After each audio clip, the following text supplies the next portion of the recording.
Hello, hello, hello, and welcome back to the GTD Podcast. I'm the Norex. I speak for the podcast, and we're here once again. I shouldn't say once again, because that implies there hasn't been a massive gap in the release schedule, which there has, if you didn't notice. What hasn't changed, though, is I'm here as always with my co-hosts Matthew and Devin. Yeah, hello. Yes, We are here. Yes, we are here. That is definitely something that can be said. We are definitely here. This is not a figment of your imagination. This is real. Just to make that clear. Clearly.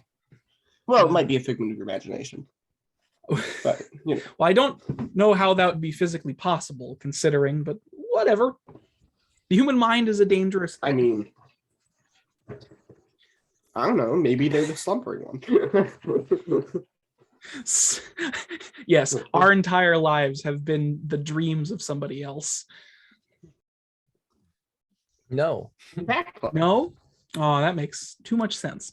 But yes, we are back once again. No. Once again. God, my vocabulary is so tiny sometimes. I swear to freaking Christ. But yes, you might be wondering why the 4-week break. Well, basically there was lots of stuff. It all started with me deciding there was nothing interesting to talk about that week, and then it just went down from the hill from there. I got sick. A funeral happened. Lots of cool, crazy stuff. I don't know that I define a funeral as cool, but yes.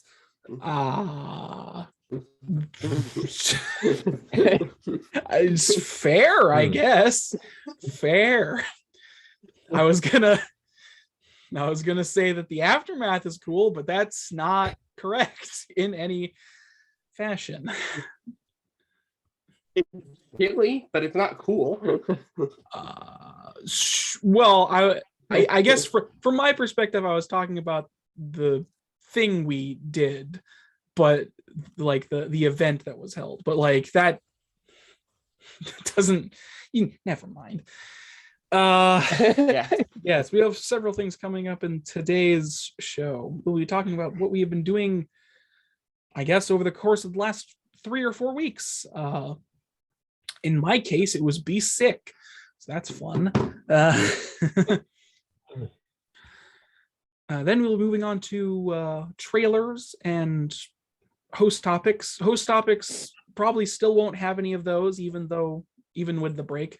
But trailers, we'll be looking at 5 trailers to make up for the,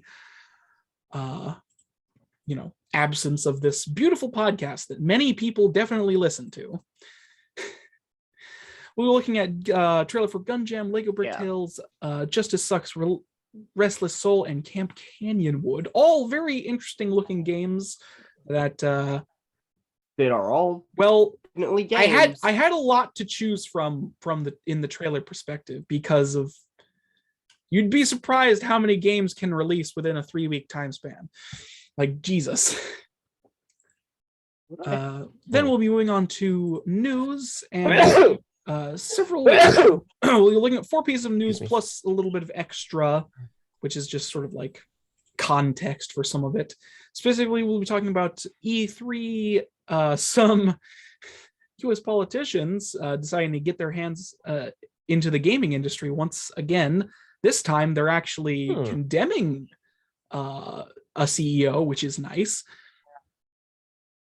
Then we'll be talking about Jim Ryan, Sony executive Jim Ryan's talks about his wanting to where to move his company forward, as well as the new Sony's overhauled PS Plus stuff. That was harder to say than it should have been. Then after that, we'll move on to shameless self-promotion at the end of the show. So without further ado, no more preamble, no more, never mind. Let's just get into things. Matthew, what have you been up to? All right. What have I been up to? Yeah. Well, for one, pretty much every morning I have been able to write a bunch. And for two,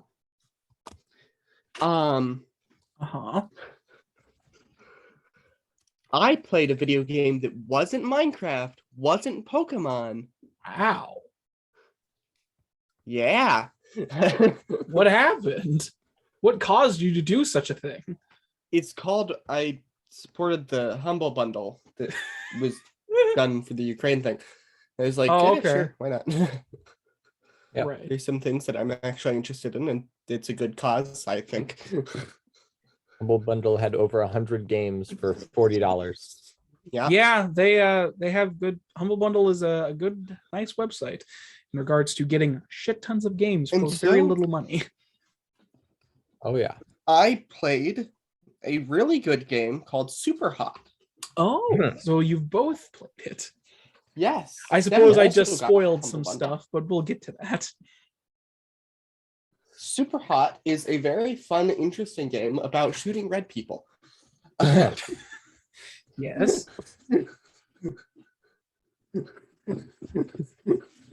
Yeah. With glass guns. Don't question it. At least I think they're supposed to be glass. I'm not sure. I mean, It is also surprisingly spooky in some parts, but it is not a horror game. I don't think. I wouldn't I classify believe it it as was built for VR. such. I wouldn't classify it that way. I wouldn't classify it as horror. Also, it was you said it was built for VR. It was not built for VR. No, it wasn't. Just you know. Yeah, Anything- it's not a horror game. No.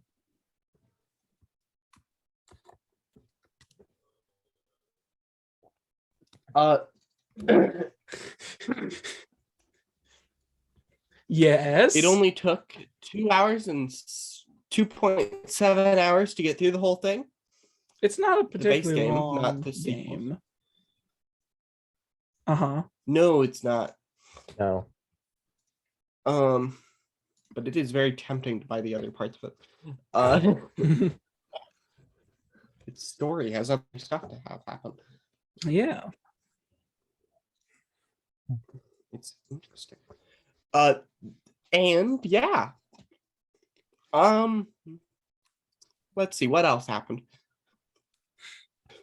I now technically, well, no, I now also own like too many games technically. You can never own too many games. I mean, look at my that's shelf. possible. That's too many games, Aaron. No, it's not. Doesn't I matter if I haven't strongly played any of disagree. them. See, Never that's the too problem. Never too many. Is it? No. Are you sure about that? Yes. I'm going to disagree with you. Well, Yeah, I also that's- disagree. Oh, that's your prerogative. But yeah, Superhot's a fun game. Mm-hmm. Anything to say about it specifically?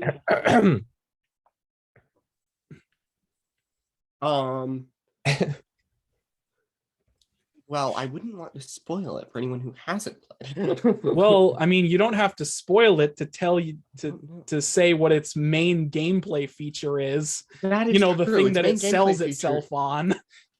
Yeah, its main gameplay feature is time manipulation. And it's really fun to play around, but also really annoying because sometimes it doesn't feel like it works properly. But you know, game mechanics. Mm-hmm. And apparently, it turns out if you hold space, you actually fall slower. Oh, Interesting. Your jump slows down. But if you just click space, your jump is just full speed, and it can really mess you up. Huh. I didn't know that. This is called I click Yeah. random buttons when I play a game. That's how you get acclimated. Yeah. I also Mhm. messed around with Tailspire a little bit Did you? again, but not too much. Yeah. It's very slow to build on, just because it's tile by tile. Well, technically you can do more tiles at a time, but it doesn't look as nice. What about efficiency? Right. Anyway, Efficiency, blah blah. efficiency be darned. If I wanted efficient, I wouldn't want it to look nice. Clearly. Exactly. It's difficult to have efficiency and beauty until Well, you've been working with something for long enough. I suppose I would say that there is beauty in efficiency. I mean, yes, but when it's a tile-based grid thing where you're trying to make something look natural, it's hard to be super efficient in how you're doing it. Right. But that's beyond knowing the controls really well. Mm-hmm. But yes. Oh yeah, I also ran 2 D&D sessions. All right then. One of which was very strange, and the other of which just ended with my party having a demon servant. Sounds like your typical sessions. In 2 hours. You'd be surprised what people can get done in small amounts of time. Oh yeah, I know. They're moving so slowly. But doing so much. It's like real life almost. Uh-huh. Except very specific goals. And I need to listen to like 30, 60 hours of audio in order to write up something, but still, that's not important at all. Why isn't it important? Don't think about it. All right then. So anyway. Anything else? It's been a while. Anything else? So I've broken a Lestra system in half. How do the game you? system I'm making. But you built it. How do you break it in half? You're the one that built it. Well, mostly in creation methodology, because I realized I should probably make a simpler version first just to get the idea of it better. So I'm doing that. Or at least work on a simpler version. And that's called Lestra Simplified. Oh, and good. Because it's simple, one of those systems. Simple obviously equals not simple, and creating my own weight measurement system. Uh-huh. That's how you define simple. And how I define simple. And how we should all define simple. This is, if you keep going through the minutia like this, it's never going to get done. You realize that. Shut up. I am on to races again. Uh-huh. And I'm trying to figure out how to format it. But I think I know how I'm going to do spells. There are 6 circles. And those are, 5 of them will be the most commonly used out of leveled characters. Well, okay. Technically, 5 of them won't be the most common, but 5 of them represent the main 9 levels.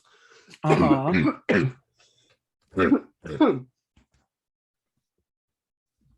I should really breathe when I'm talking. That would make sense. It is how people talk in general. Breathing, that thing. It's hard to talk without. I forget. Well, I disagree. All right then. It's hard to talk for a long period of time without breathing. Yeah. But hey. Yeah, sure. Yeah, I'm back onto races. I've cut down the number of races that are going to be in the core rulebook down to, I believe, 14? No, 13. Why are there so many? It was originally just humans. Well, because there are the Forsaken, there are Aerith, there are Giants, there are Merfolk, there are Murtai, there are Goltai, there are Feyborn, there are Devilborn. Okay, now you're just making up words. Murtai and Goltai are half Merfolk, half Giant, respectively. All right, then. They're Animorphs. Right. Let's see. Makes They're sense. the 18 sub-races of human. I said the race section would be short. All right, then. Well, I hope you enjoy. I don't even know. Aerith aren't in the core rule. What are you even doing at this point? I am making a game system and a setting at the same time. It is a game system. Is it usable yet? No. Then it can't be qualified as one. Well, actually, it can. It's a game system in progress. All right, then. Whatever you say. Anything? I need to find what all the races are. Hold on. No, we don't need to go through your 12,000 races. No, there aren't 12,000. Trust me. I don't believe you. I don't believe that there are only 13 in the core rulebook. You probably know how many 13. ants are in your world. I don't. Per capita. It's like, oh, how many ant hills are in this town? No, seriously, give me a reason why I would know that. I don't know. You know a lot of other stuff that might not be considered useful information. What? Whatever. You cut out. I don't hate internet. Anyways, I'm okay. I'm just gonna say, is there anything else you've been up to aside from creating 12,000 races? It's not 12,000. The races are humans, Animorphs, Devilborn, Feyborn, Forsaken, Giant, Goltai, Merfolk, and Murtai. Those are the core rulebook. All right, then. So actually, there aren't 14. There are 1, 2, 3, 4, 5, 6, 7, 8 in the core rulebook. Yes, and 16 other ones as well. No, there are 18 human sub-races. There are a number of Animorph sub-races. There are 8 Devilborn, 4 Feyborn, 3 Giant, right, and 2 Merfolk. All right, then. I think that's enough out of the races. Yeah, it's not too many at all. So, and ability scores. Yeah, there's a few left here. Go. Move away from the races. I don't know what you define too many as, so.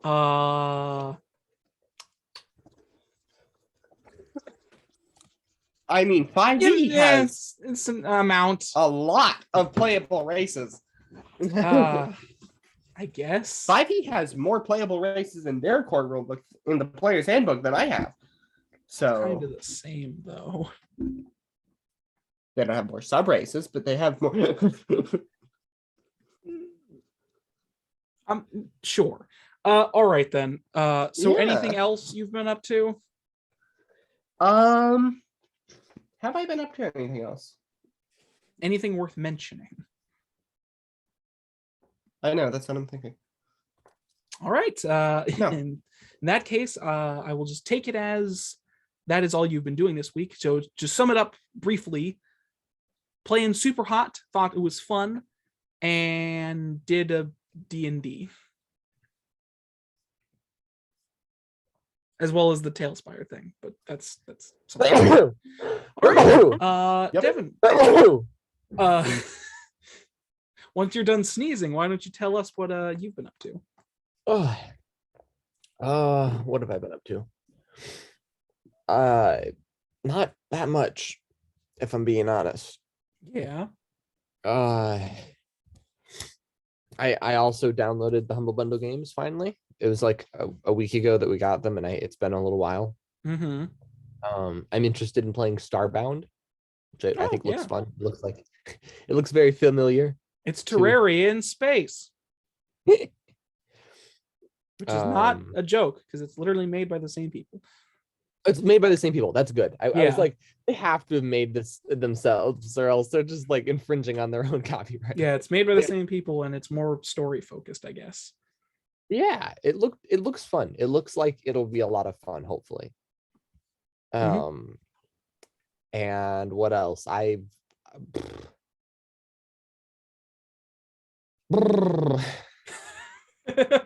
Having trouble with brain recently? Yeah. I don't know. What else have I done? I mean, I have actually been having trouble with brain recently. That is one of the things that I've been doing or having. Yes, that's what you've been doing. Yeah. I don't know. Played game. Game was fun. And what game was fun? Minecraft. Okay. Did you not play Superhot?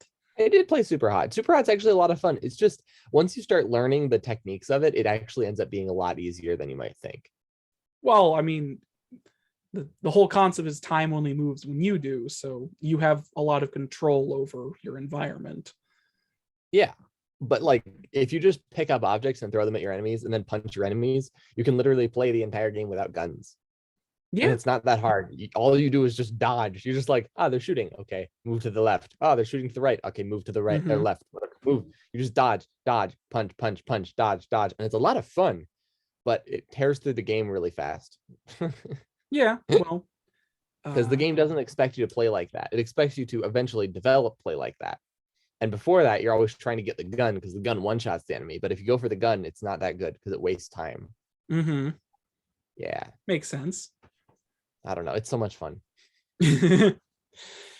Yeah, I have played some of it. It is a very fun concept. It's also a little like I've always seen clips of the game, and it's a little more awkward to play than I had expected, because it is one of those weird things where you have to get your mind in the concept of like, okay, time is only moving when I move, so it's really weird. I can't just like move around and make, everything is just moving at a snail's pace until I start moving. So it's something you have to get your mind situated for. And it's not like it's or continue.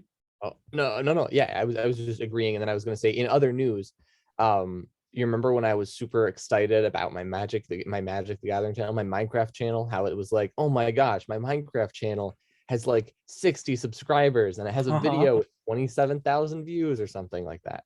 Now it's got another video with over 1,000 views, and that video was made by myself. Oh, nice. Yeah. You're moving up in the world. I know. It's so exciting. That's genuinely exciting. It doesn't. I know you're really. Like, I'm not making fun of you, and I know it's really exciting, but it's like, man, you're moving up in the world has video with 1,000 views.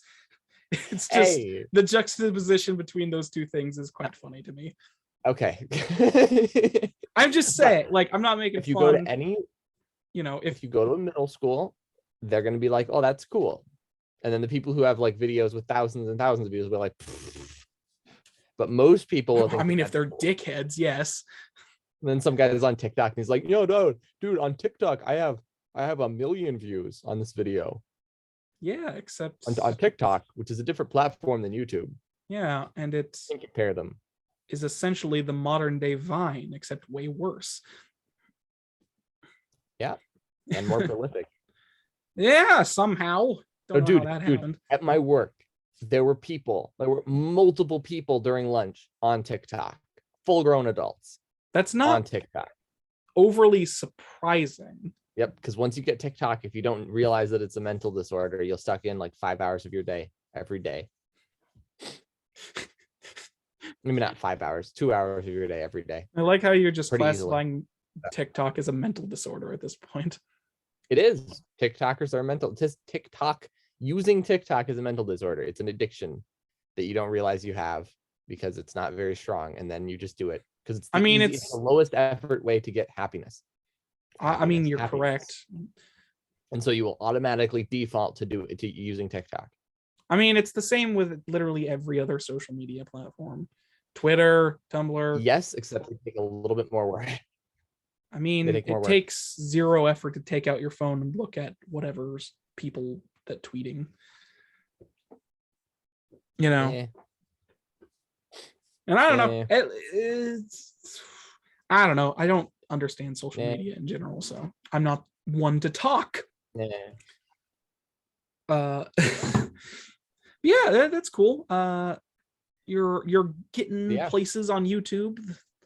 That's if I look at my analytics, I have 52 hours. Wait, that's in the recent. I have recently 52 hours of watch time.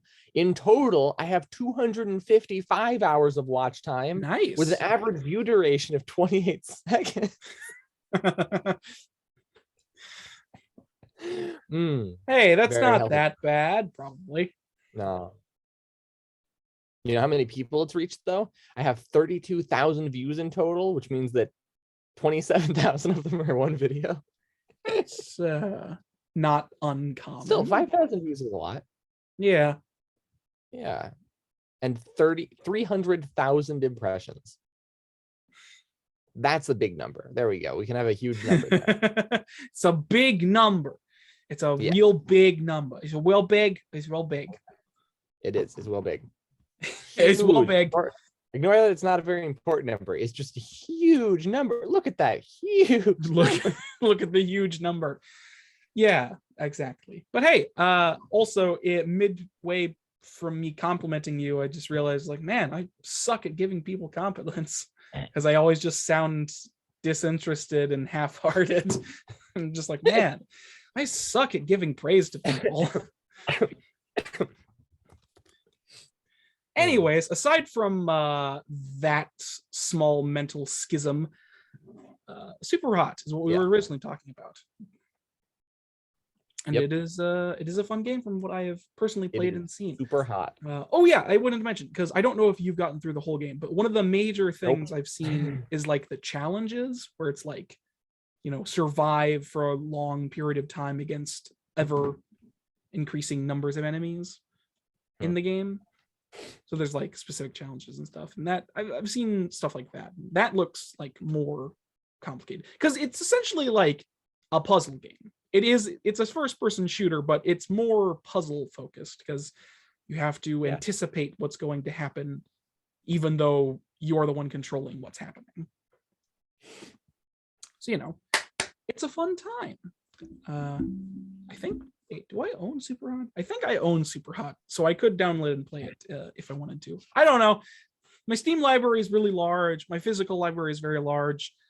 I have a large library of games wherever I go, so, you know. I don't have a problem. It just is a problem. I don't have a problem, but it is a problem in general. Clearly. All right, then. Anything else to state and or talk about? I think that's it. All right, cool. Moving on to myself. I nearly moved on to trailers and discounted my own self. I think that's partially just because I know what I've been doing and it's not anything. Oh. That has to do with me being sick, though, and not laziness, which is weird. It's weird when you say you didn't play video games because of laziness, you know? It's weird the thing to say, but it's kind of true in a weird way. I guess I'll try and go over what I did. Before last episode, I mentioned that I was playing through Metal Gear Rising Revengeance, and I wanted to 100% that game. I did a little more, I believe, on top of that, but not really. I think I just played like 1 or 2 more missions to go through with that. And then I got sick, and that was fun. The only thing I did during my sickness was lay in bed because it was real bad.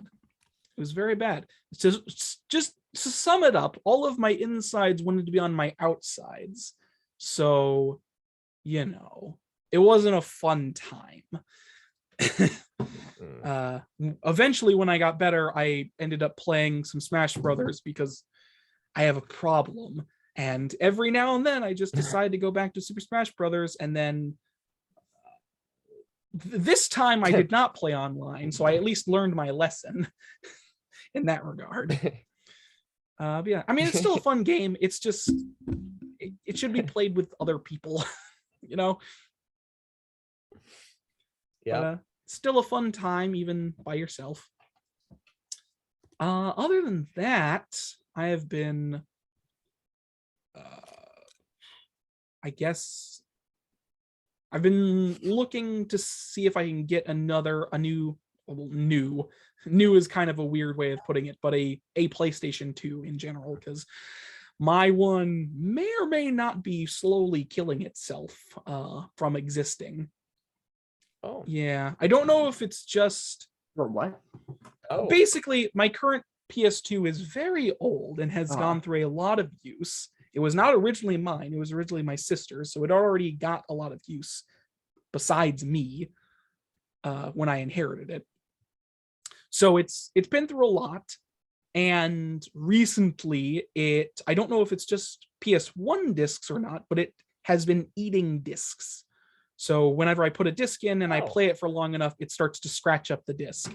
Don't know why that's happening, but I want to get a new one before I play any more games, because resurfacing discs costs money, and I don't want to resurface discs over and over again, because that can possibly lead to the disc not working anymore anyways. So, it's a problem. This is something I've been thinking about for a while, but it's hard to come across basically, Amazon and other online stores, PS1s are weirdly expensive because it's a not manufactured thing anymore. But if you go to used game stores, you can find them for much cheaper. I just haven't been able to go to a used game store to get one. So, it's a whole thing.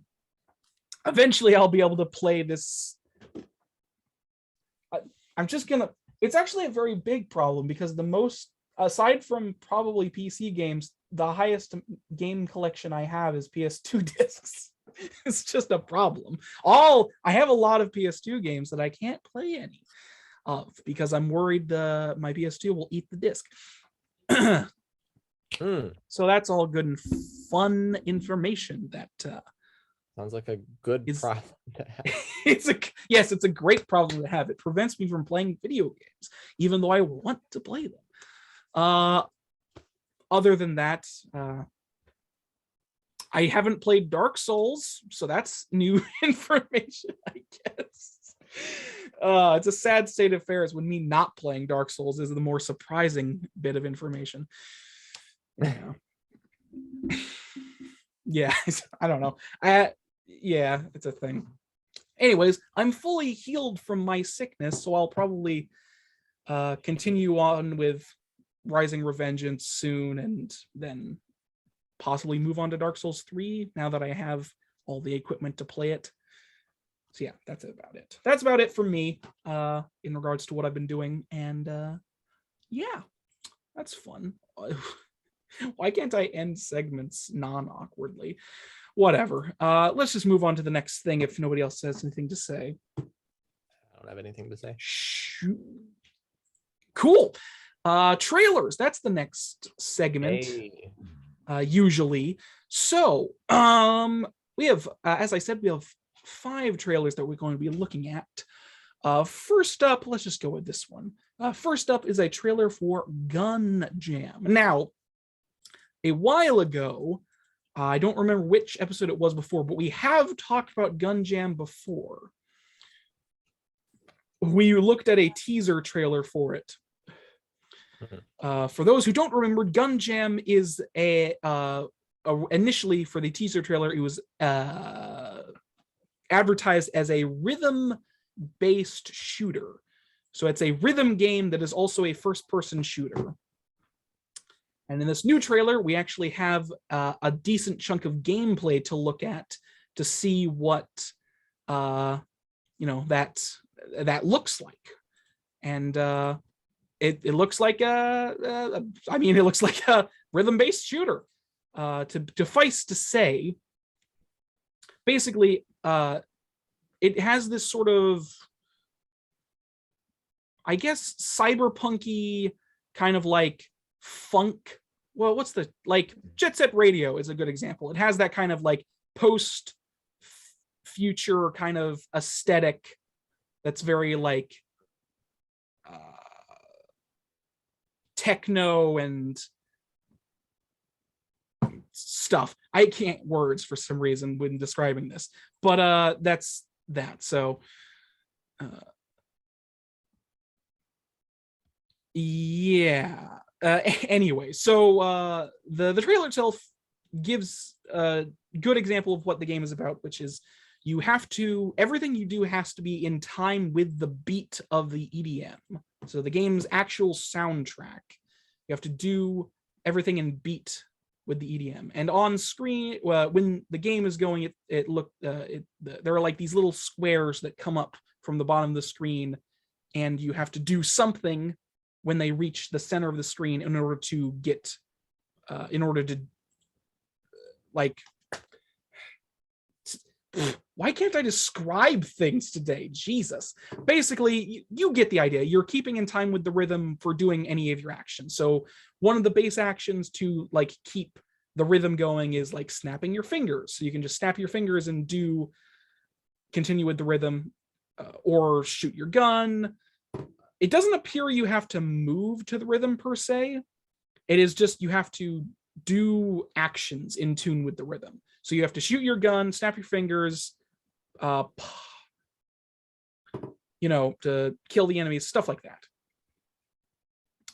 I will also say the soundtrack, or at least from the gameplay trailer, is pretty good. I like the song in the background quite a bit, actually.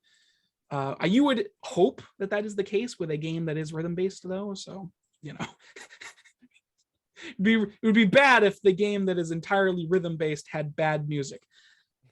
One of the things, though, about it is it appears that you can fire your gun on any of the squares, but there are special different colored squares that appear that you have to shoot specific guns on. And it looks like it's an automatic switching. So it's like when those come up, you automatically switch to a different gun and then have to shoot in time with the rhythm of the song.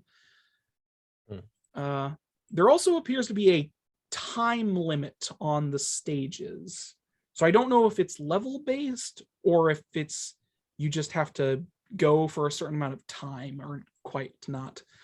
There is a score. There is like a score and a modifier for presumably for getting, the notes, getting notes in a row increases your modifier, stuff like that, for presumably higher score. I don't know if there's going to be an overarching story or any more point to this game other than just being fun and for getting lots of score, but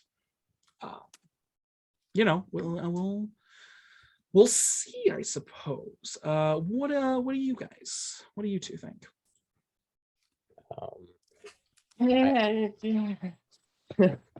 Okay. I am not the biggest fan of rhythm games. All right, that's fair. It looks fine, I assume. Yeah. What do you mean you assume? I don't know. What? All right then. Anything else to say of it, Devin? No. All right. All right then. Game Jam, Gun Jam. Frick. It's coming to PC at some point. We do not have a release date yet, but it's coming to PC on Steam. Wishlist it now. All that good stuff. Okay. But yeah, it personally, I explained the game poorly, but I did explain it. But personally, I think I am one that really enjoys rhythm games. I enjoy rhythm. I like tapping to the beat of things. I consider myself to have decent rhythm, but I've always enjoyed rhythm games and stuff like that. So this is something I would definitely enjoy, I think. I would like to know more information about it though, but I'll just have to wait for that. Yeah. Anyways, I guess that's all I have to say about it per se. It's certainly a concept I haven't seen before. I was looking around and I think there's only like one other game that kind of does this thing, which is like, I had it around here somewhere. BPM, I think. Anyways, there's like not many games have done this sort of concept before, and also the trailer, I've seen people say that the trailer looks like it's on rails. It definitely isn't. It's definitely a free-form movement system, but you're just doing things to the beat. Like rhythm action games are not a new concept. We had like Crypt of the Necrodancer, which was a rhythm dungeon crawler. So like this is not exactly a new concept fusing rhythm with weirder genres, but first time I've seen a shooter do it before.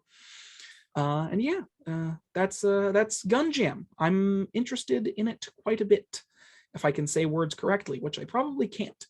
Moving on to the next trailer. Next up, we have the announcement trailer for Lego Bricktails. Lego Bricktails is a puzzle. It's a build your own solution puzzle game where you go around little Lego biomes, I guess. Little Lego sets, and solve problems by building things. So yeah, this is also from the creator of Bridge Constructor, it's nice to see them do more, which is cool. Bridge Constructor was a game where you built a bridge. Bridge Constructor was, self-explanatory, but basically like you would have to build a bridge that could survive a specific number of things. So it's like you had to build good bridges, essentially. But yes, Lego Bricktails, diverse range of danger and biomes. But yeah, this is a concept that I have definitely seen before. Like this is like build your own solution puzzle games where you have you're presented with a problem and you have to literally build your own solution with the materials they give you. This is not a new concept in the slightest. I've seen lots of games do this kind of thing. But I guess it was just natural progression that the Lego brand would eventually do something like this. This is pretty much like the most Lego video game I've ever seen. Like the entire goal is to build things. Yeah. So it's certainly a type of game that fits the, Lego branding very well. And hey, everything in the game is made out of Lego, which is nice. That's cool. I know some people have complained about Lego video games not actually being made completely out of Lego. I know that's a complaint that some people have. So you don't have to worry about it with this. Why is that some people's complaint? What? That doesn't seem important, I said. That doesn't seem important. It's important to some people. But yeah, what do you guys think? Looks like a Lego game. Lego does a good job on their games. Very useful information. I don't know.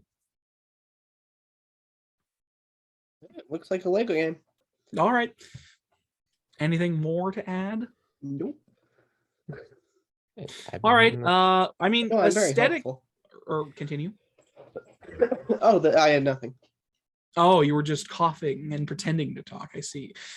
Aesthetically, it does a good job replicating the Legos in the Legos in a digital space. It looks very nice. You know, I am curious if we'll be able to break everything. I doubt it though. I mean, possibly. It shows like in part of it, it shows when you're constructing your whatever in order to solve the puzzle. It does show like you test it, and if it fails, it does like break apart somewhat. So there is some brick destruction at the very least.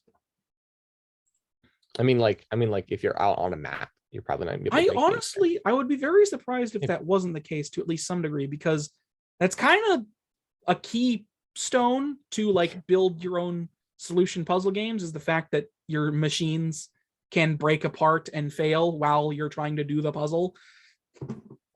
You know, it's like that's a keystone to that kind of puzzle format. So it would be surprising if there wasn't some Lego destruction, at least on the machines. Maybe not the environment, but at least the machines you construct. I'm sure the machines will break. I'm sure. Yeah.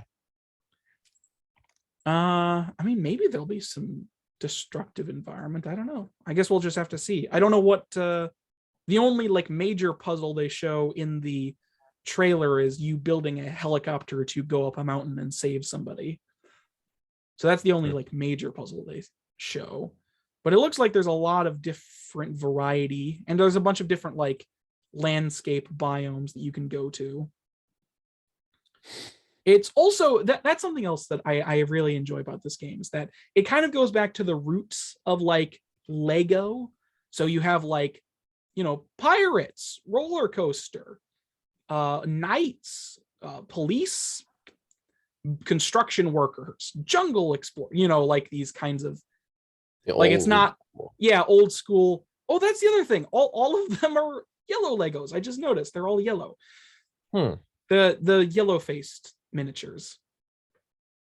I know that shouldn't be surprising, but it's like when you like, there's a lot of Lego miniatures that ditched that, you know, aesthetic after Lego started attaching itself to brands outside of its own stuff. So, you know, I remember that with Lego Indiana Jones, and I was like, these Lego characters have different colored faces. I like the old yellow Legos. Yeah. And then I started being like, well, actually these like tan ones aren't so bad. And then there were some black Lego people, and I was like, oh, cool. We get all the different people. This is neat. But I like the yellow Lego people because they're very Lego. Yeah. It's very old school, very Lego, very unique to its own design. But yeah, I don't know. I always liked the old Lego aesthetic. I had this book. I know this is weirdly off topic, but I have this like Lego history book that sort of like tells you the history of Lego and like a bunch of stuff that it's gone through. Cool. And I always enjoyed the sort of aesthetic and feel of the book, you know, like the history of Lego and like what we did before minifigures even were a thing. Like you would just build people out of Legos instead of having minifigures and all these like great big Lego construction things like Mount Rushmore and all this other cool stuff. Anyways, I know that was a side tangent, but I've always liked that kind of aesthetic, and it's nice to go back to it once in a while, especially with a feel-good puzzle game.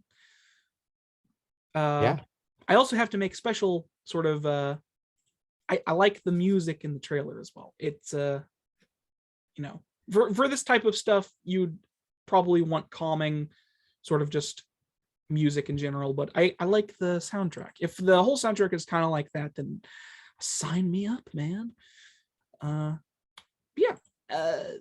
Anything more to say other than that, I suppose? No. Cool. It's coming sometime this year, presumably to whatever things they want to put it on. I don't know. It's Thunderful and Clockstone Studios. And obviously very Lego branded. Very cool stuff. I like it a lot. So let's move on to the next trailer. This one is just, I don't usually find I'm not the type of person to look at something and go, man, that's kind of weird. But This is one of the few things that got me. Moving on to Justice Sucks. So, Justice Sucks is a, how do I put this?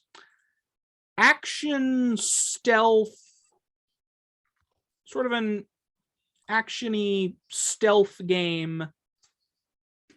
Clean the floor simulator because you play as a Roomba.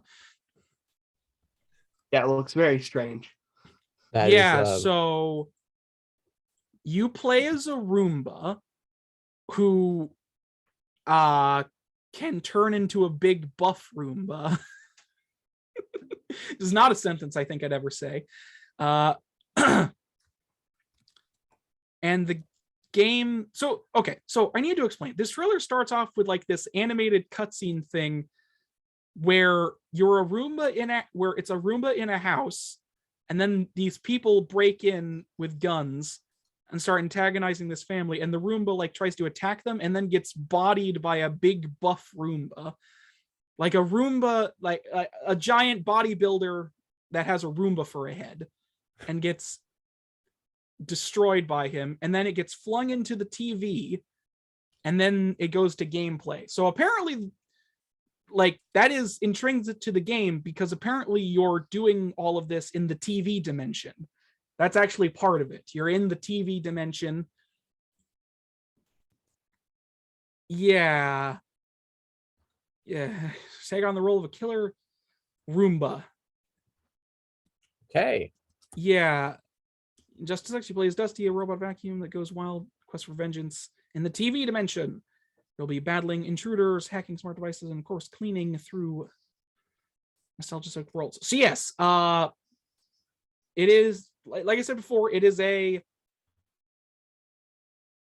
sorry, it is a action stealth game where you literally go around killing people and doing things as a Roomba.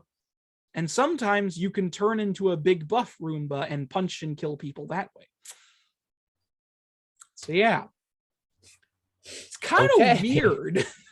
Like I said, it's kind of weird. Yeah. I mean, it looks good. It looks fun. I guess if you're into action puzzlers, it's just the concept that is very strange. So yeah, it shows, to explain more of the gameplay, it shows that like you can pick up objects, like it shows literally a gun taped to the top of it at one point. So you can pick up objects, but you can also hack objects to attack and kill people. So there's like this one bit where there's like this conveyor belt with a robot that has knives for hands on it, and you hack it and it like spins around and hacks people up. There's also like, you can hack fans to blow people like off of a boat, because it looks like, I don't know if all of the game takes place on a boat, but majority of this trailer takes place on a boat. So there's that.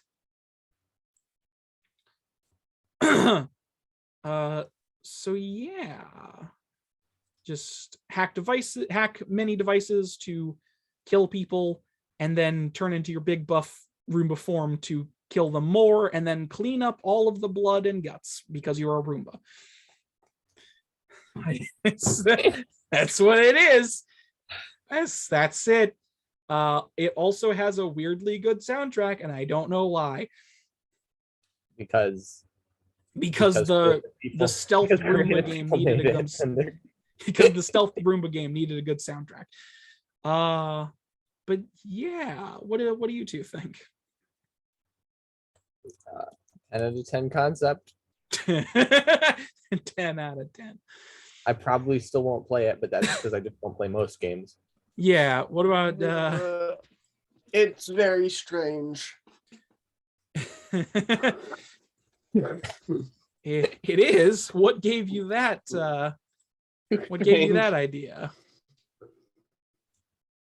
I don't know. It's too strange. How is it too strange? It's possible technically. All right then. Yeah. I mean, I said, well, okay. Aside from the concept being weird, it does look like it does a very good job at what it is trying to do, which is be a stealth action game. It looks fun and like decent in its own concept. It's just you play as a Roomba, which is, a thing. Weird. Yeah, it's kind of weird. It's also kind of weird that you can turn into a big buff Roomba, which is, again, just a weird sentence that I don't think anybody ever thought I would say. Murder But Roomba. yeah. Or what'd you say?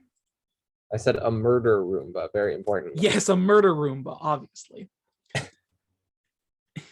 Yeah, I guess that's all I have to say about it. Justice sucks. Oh yeah, that's right. It's coming sometime this year. You can wish list it now, which means on Steam you can wish to list it now. What is that? Samurai Punk? Victoria Studios?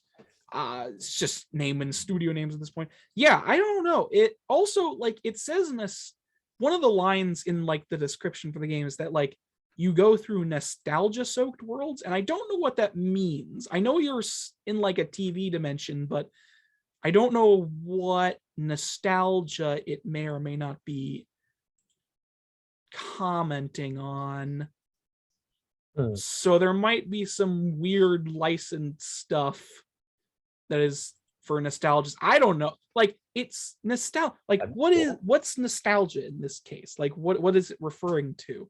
Is it just like the aesthetic is supposed to induce nostalgia because it's a weird TV world that has people dressed like they're punk? Like, it does actually have like a weird punk rock aesthetic. Like, all of the bad guys are like, look like punk rockers now that I think about it. They look like punk rockers from the 90s. So don't know what to tell you about that other than it's a little weird. So yeah, Justice sucks. Tactical, what was it? The tagline? Tactical vacuum action. Coming sometime this year. Look forward to it if it's your thing. Which, I mean, it looks good for what it is. So maybe you'll enjoy it. Maybe you won't. Who knows? Moving on, unless either of you have something to say about it. Yes, no? Cool. Moving on to our fourth trailer is Restless Soul. So Restless Soul is a sorry, excuse me. Restless Soul is a 8-bit Game Boy. Restless Soul is in the style of like a original Game Boy game. It's entirely in black and white. It's 8-bit style, except it has also sort of 3D 8-bit. So it's pixelated, but it's like, words are not my key point, my strong point today. But it's a shmup, which is interesting. It's a shooter. From like the main gameplay of it looks like it's a shooter. So you play as this little ghosty guy. It also looks like it has elements of bullet hell, which is interesting. Going around shooting enemies and trying to get back to the world of the living from the tagline, at the very least.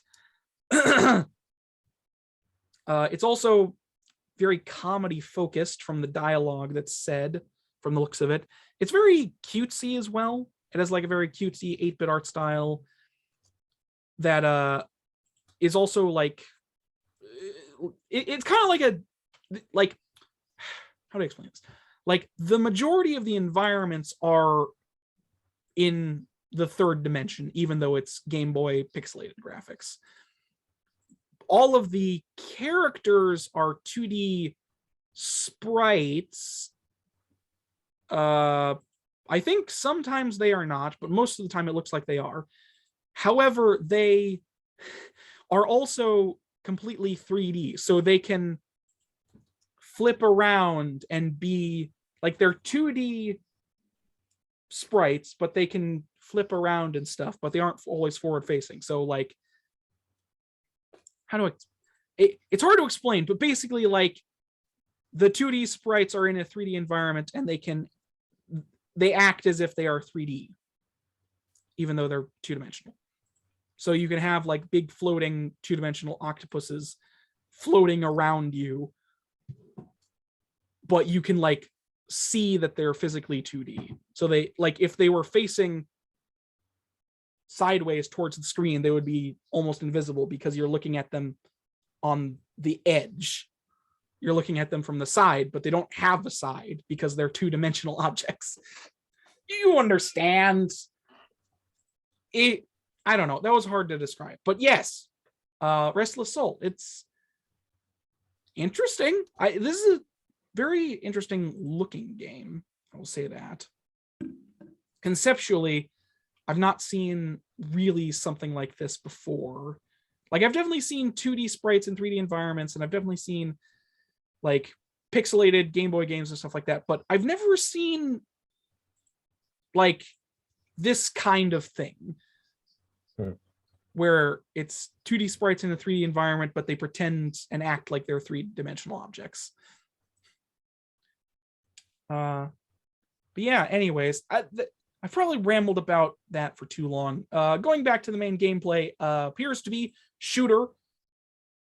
So, you know, it's a shooter with bullet hell elements of you know, lots of bullets on the screen kind of thing. You have to dodge them and go through the afterlife, which you are in because you are a ghost. That should be self-explanatory. Also, just some like puzzle elements as well. I don't know. Like, am I selling this to you? Am I doing a good job? Probably not.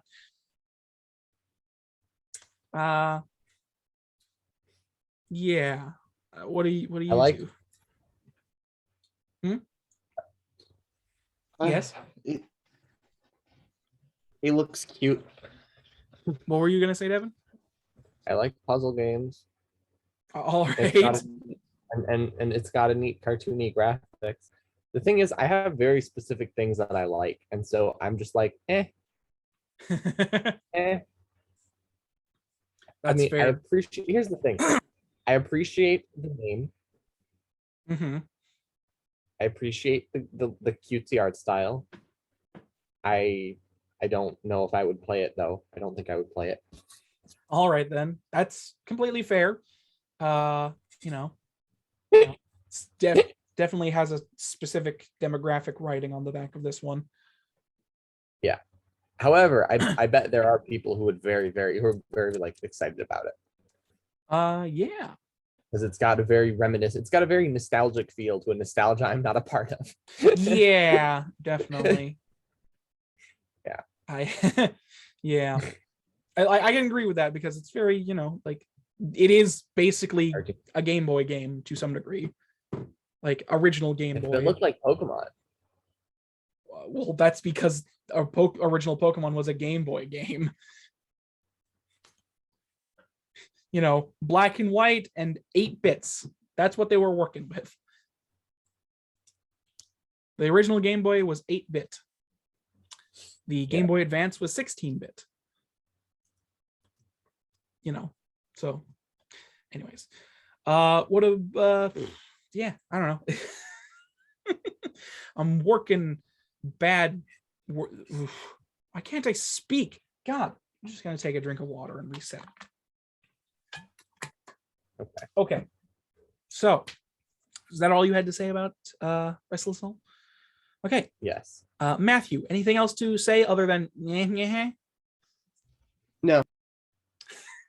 Well, at least you're honest, I suppose. Yeah, Restless Soul. I don't know. Like, I also said the game has like a comedy aspect to it in like the written dialogue. I know that's like comedy is very subjective and it's hard for me to just say it's funny and for you to take that as like meaningful information.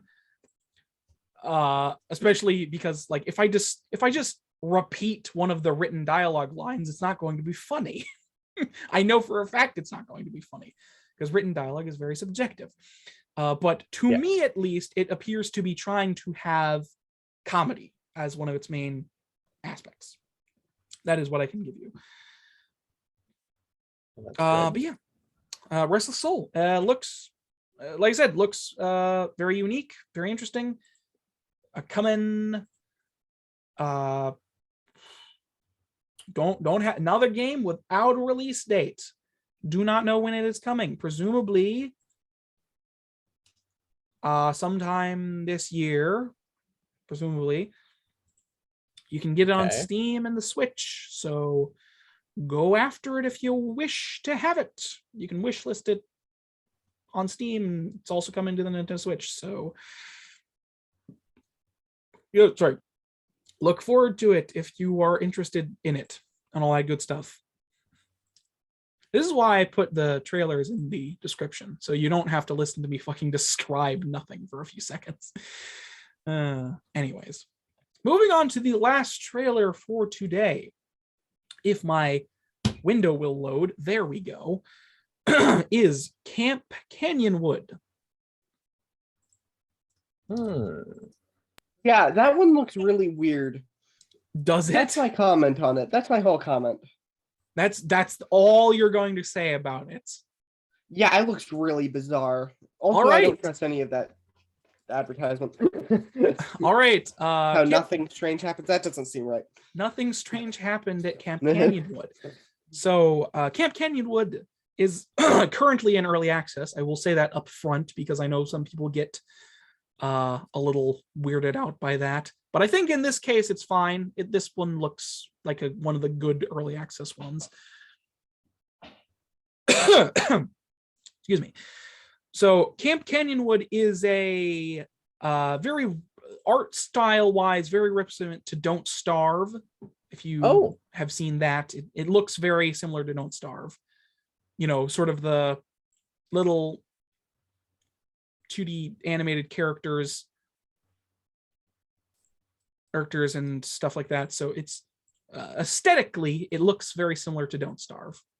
I don't know if gameplay wise, it looks somewhat similar to possibly Don't Starve. Anyway, so Camp Canyonwood it's about a Camp Canyonwood. That should be self-explanatory, but it is a camp. It is one part like camp builder, so you're like actively building the camp. It's like one part camp builder, part like survival game, because it looks like you're trying to, as camp counselor, keep all of your campers alive from the dangers of the woods. Because it's like Matthew sort of alluded to this in his like weird responses, but it is a bit of an odd trailer, and it looks like there's some weird stuff going on, specifically possibly aliens, possibly ghosts, possibly goat demons. Who knows? Some weird stuff is going on. It has a bit of a dark twinge to it, much in the same way that Don't Starve has a bit of a dark twinge to it. Was it made by the same people who made Don't Starve? I don't think it's made by the same people. Well,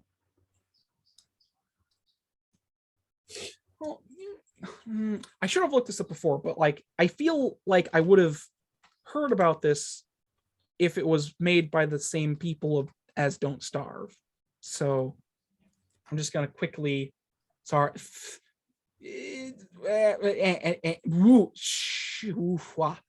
Words. What was that? Anyways, so yes, Camp Canyonwood. I mean, it's cutesy in its own way. That's the other thing. The other thing I would say is that it looks like it has sort of a what's a good like it looks like you're controlling multiple people at a time. Like you are playing as like a camp counselor, but you are also controlling directly like the campers. because it looks like they're like little circles underneath all the campers. So it looks like you're actively controlling them in some regard. So it's kind of like a multi-character, whatchamacallit, control system. Kind of like old RPGs where you control multiple people and at the same time, you know, stuff like that.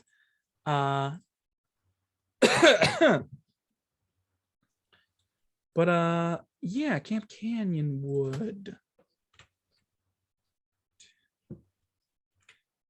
Sorry, I'm fucking distracted. I'll look at that for a second. But yeah, Devin, you seemed surprised by what I was talking about in regards to the dark twinge that it had. Was there anything you wanted to say about it? I guess no. It's an interesting aesthetic, though. Yes. I cannot spell for the life of me. It's Deli Interactive. No. Is it a multiplayer game? This is not made. Does it include a multiplayer? Oh, it's made by the same people who made We Need to Go Deeper. That's not interesting. I really should look that up beforehand, but most of the time, here's the thing. A lot of these games are made by like new studios or studios that have never had anything before. So me not looking up one random thing is not like the worst thing. It shows bad like journalism, I suppose, but most of the time, all of these studios, this is their first game project. So, you know, it is interesting to know that this was made by the same people who made We Need to Go Deeper. That actually tells me that this might be multiplayer in some regards. Because We Need to Go Deeper was a multiplayer only. Well, it wasn't multiplayer only, but it was multiplayer recommended game about 4 people on a submarine, and each of you had your own special job. And you just needed to go as deep as you could into the ocean while fighting off the monsters of the deep and collecting treasure. So, you know, it also had a similar art style to this, sort of, I wouldn't say papercraft, but like drawn. I don't know what to call it specifically, but yeah. So yeah, I would not be surprised if this was a multiplayer game now that I know who made it. But anyways, yeah. What about you, Matthew? I mean, I know you said what you were gonna say, but anything else to say? Just because I'm telling you? No. Okay then. No. All right. Yes. Like I said, yeah. Camp Canyonwood. I guess that's all I have to say about it. Looks interesting. I haven't seen, this probably is just like a lack of knowledge on my part, but I haven't seen a lot of games that go for like the summer camp aesthetic. You know what I mean? I don't think there's a lot of games that go for that kind of like, it's kids at a summer camp kind of thing, especially with the like weird dark undertone that it's going for. Oh yeah, it's also, I mean, this isn't really like important information, but it's anthropomorphized animals are the characters.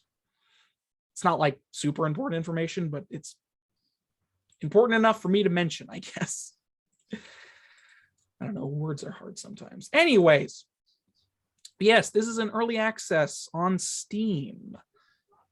So you can wish list it now. Early access summer 2022, which is this year.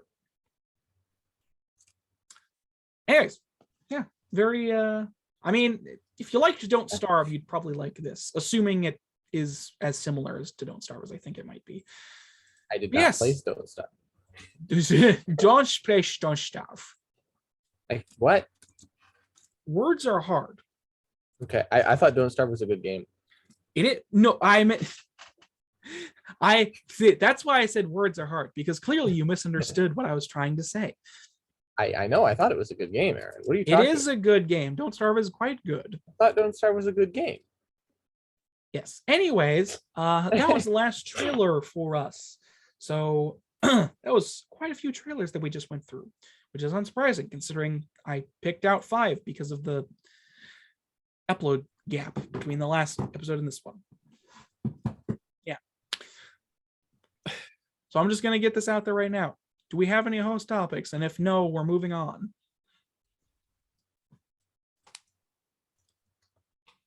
Host topic. Penny for a host topic.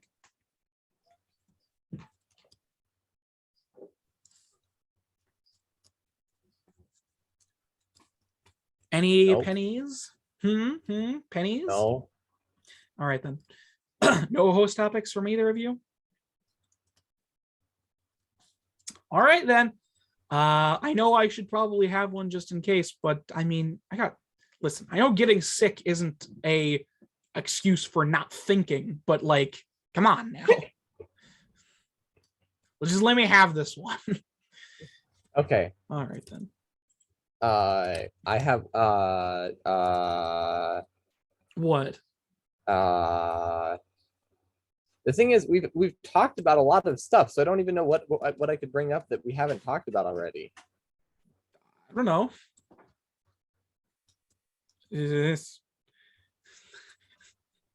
I mean, we're already close to the 50 mark, so like we have talked about a lot, but I guarantee there's still a shit ton we have not talked about.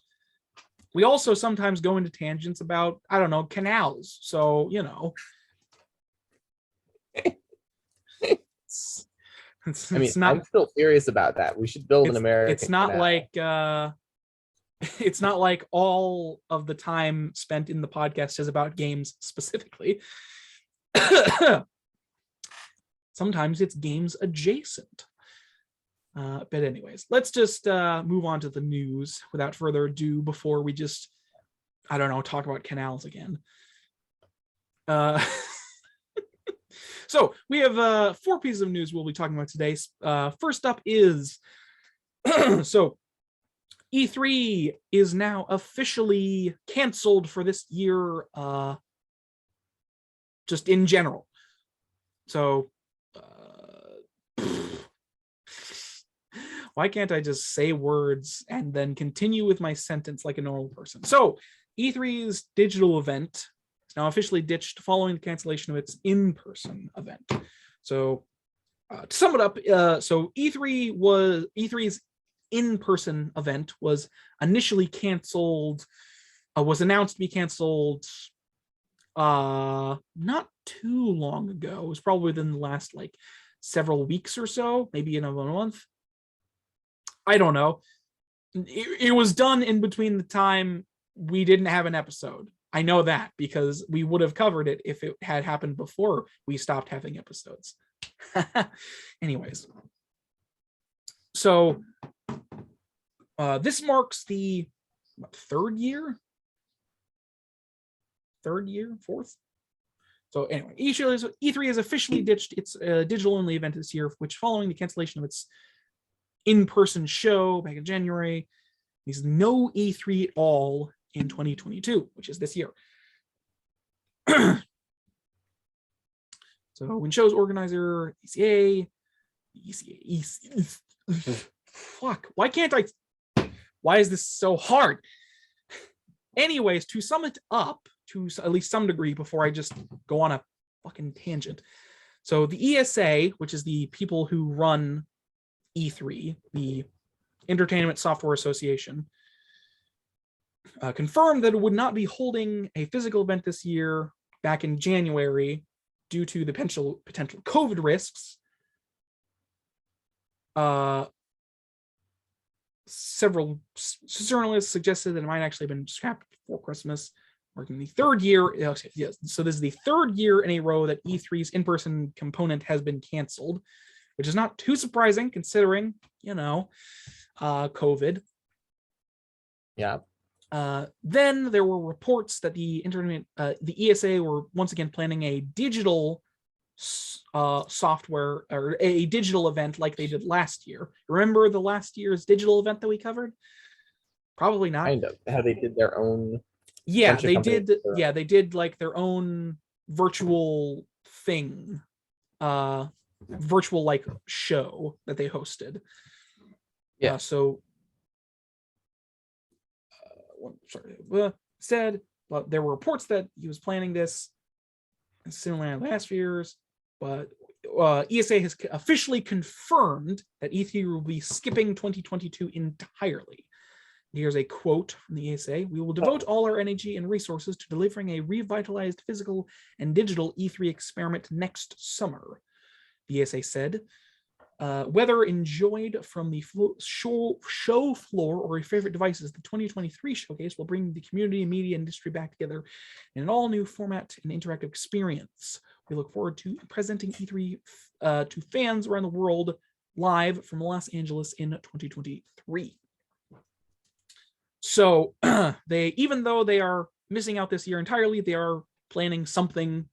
They are planning to do a big comeback next year, which is not too surprising considering E3's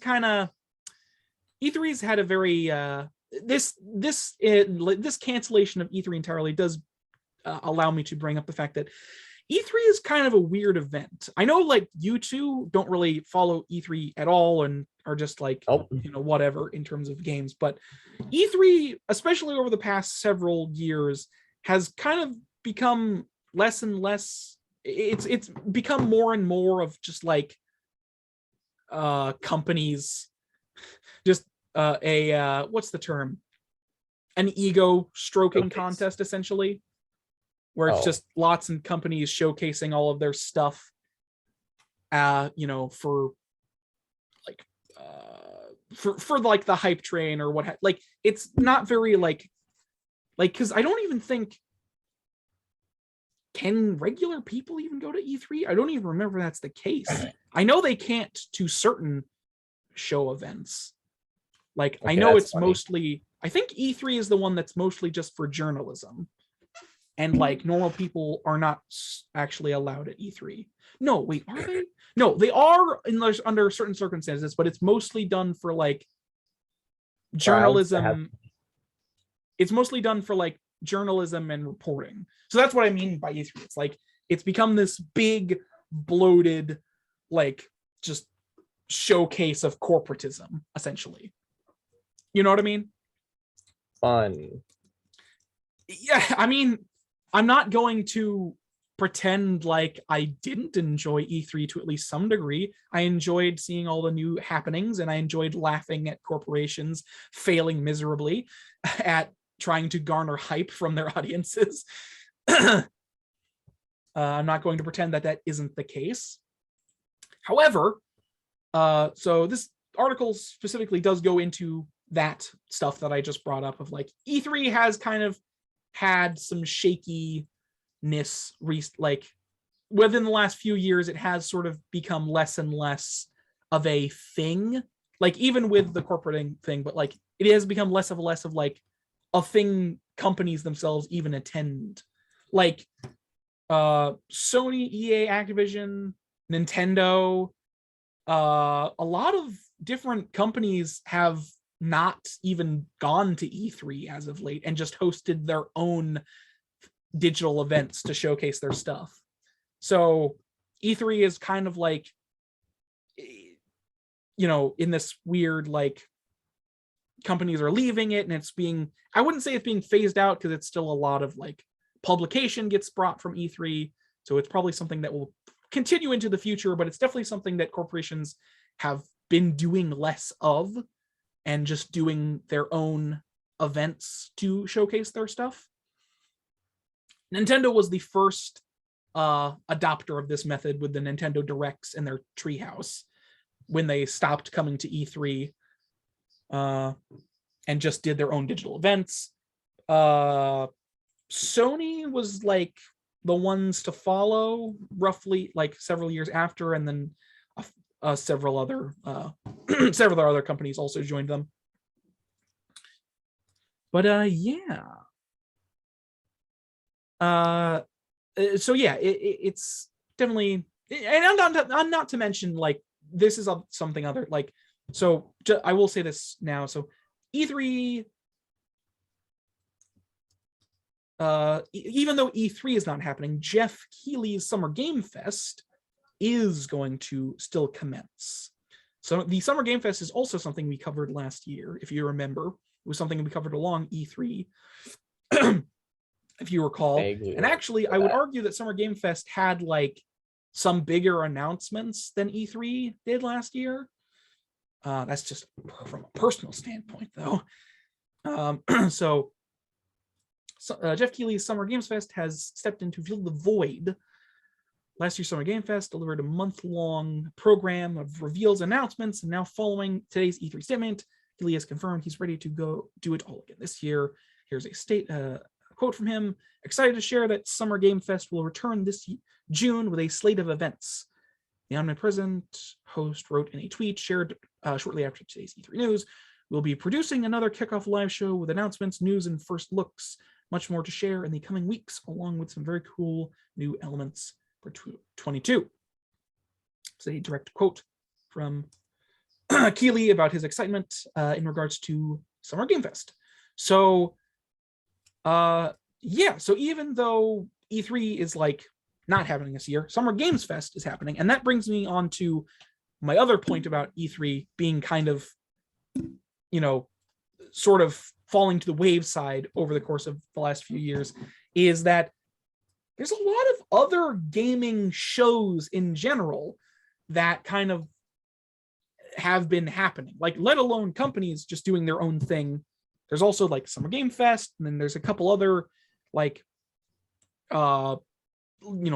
in-person held events to celebrate gaming and announcements and stuff.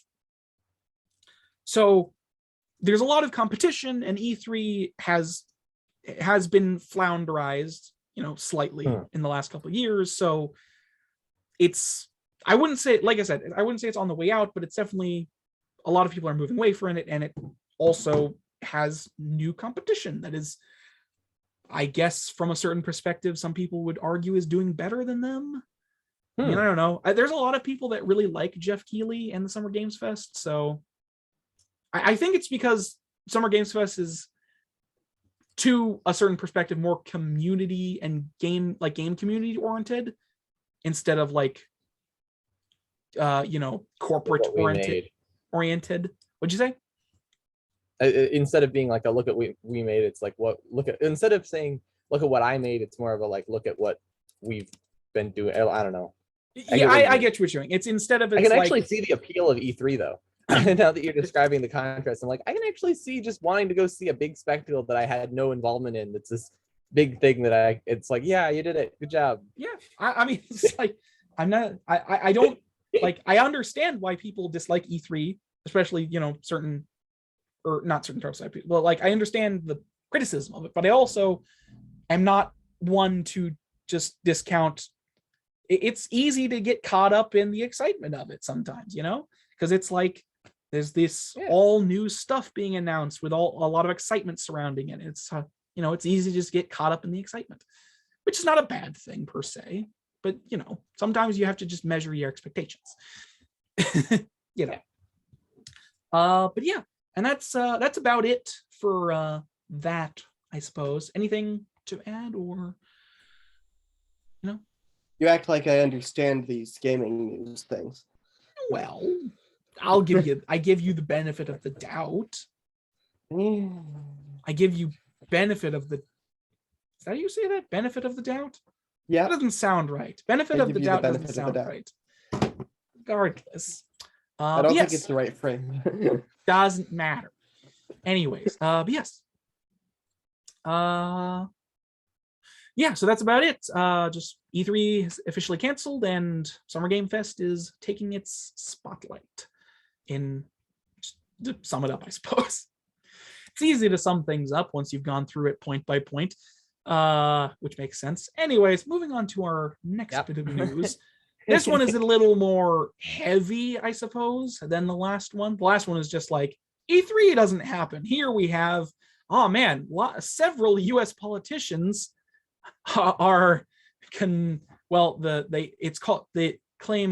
condemn possible boycotting Payout. So basically, you remember all the talks we've had about Activision Blizzard and Bobby Kotick and Yeah. all that cool stuff? Talking about, and so this is talking about him being his golden parachute, right? Yes. So All right. a group of U.S. senators expressed concern at the possibility of a windfall payout for controversial Activision Blizzard boss Bobby Kotick as part of Microsoft's proposed acquisition of his company. So all right, before we go on, I have to make a joke. So it depends. My opinion depends wholly on which party these politicians were part of. I suppose that's fair. That is. And at the same time, I also do not want to hear what party they are, because I'm assuming this is probably a bipartisan thing. Well, I don't know what party they are specifically. However, I will say, before I go on this, I want to say what? I don't know what opinion I'm supposed to have on this. I see. So basically, before I go through with this further, I just want to So the reason they're doing this is because the reason this concern has been brought up at all is because of the fact that because of the proposed, the $6 billion, the $70 billion buyout of Activision Blizzard by Microsoft has essentially, if it goes through, will most likely keep Bobby Kotick in his office position until the buyout has officially occurred. So they, by buying Activision Blizzard, they have sort of maintained his position as CEO until they can kick him out. Like he has to remain in his position until the buyout officially occurs before he can be let go. So, I don't know if anything, I don't know what would have happened to him or any of the investors had Microsoft not been in talks with them about possibly buying them or not. Don't know what would have happened. Considering all the backlash the company was receiving, they might have just kicked him out. I don't know. It's possible he might not have gotten as big as a payout as he otherwise would have had. So moving on with this to better explain my point. So 4 politicians, including former presidential candidate Bernie Sanders, so I don't know what that says to you, but signed a letter to the Federal Trade Commission alerting it to the issue. The Wall Street Journal reported the FTC is currently examining the details of the Microsoft deal, which is expected to finalize next year. The letter points out that the acquisition process risks dampening down on employee push for accountability and undermining it by allowing Kotick to remain in place and therefore receive a sizable payout if he leaves on good terms.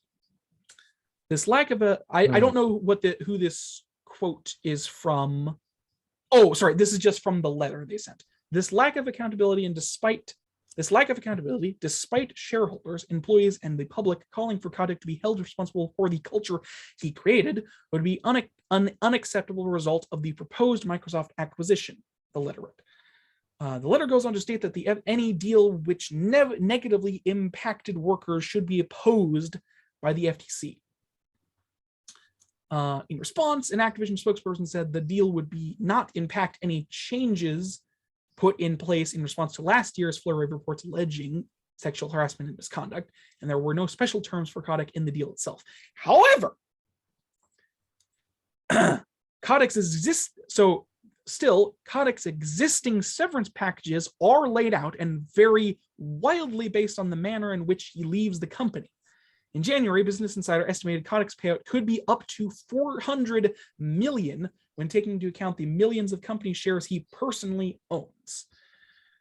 Also earlier this week, a U.S. judge indicated they were preparing to approve an $18 million settlement for the sexual harassment lawsuit filed by the Equal Employment Opportunity Commission last year, despite objection from other parties. While protests have come down. So before I sort of, I was kind of just reading the article to some degree, but like, so now that you sort of have more context in that regard, so he could potentially, these politicians are opposing the idea that Bobby Kotick should be able to leave the company with a windfall payout of any kind. That is the thing that they are opposing. That is the part of the letter that they sent to the FTC that they are opposing directly. They do not want it to happen. They do not like the fact that that can occur. And like I said, if he leaves the company on good terms and is just if he leaves the company on good terms, he could potentially get, upwards of $400 million as like a windfall payout. I don't think that should happen. But I mean, is that too heavy of a statement to make? That seems like a lot of money. It's a lot of money, especially for somebody like Bobby Kotick, who doesn't deserve it. Maybe that's a judgment call, but I don't personally think... Maybe that's a judgment call. Maybe. Sorry, it is a judgment call. I'm directly saying he doesn't deserve upwards of $400 million, considering he already was incredibly wealthy before all of this shit happened anyways. I mean, yeah, severance packages are kind of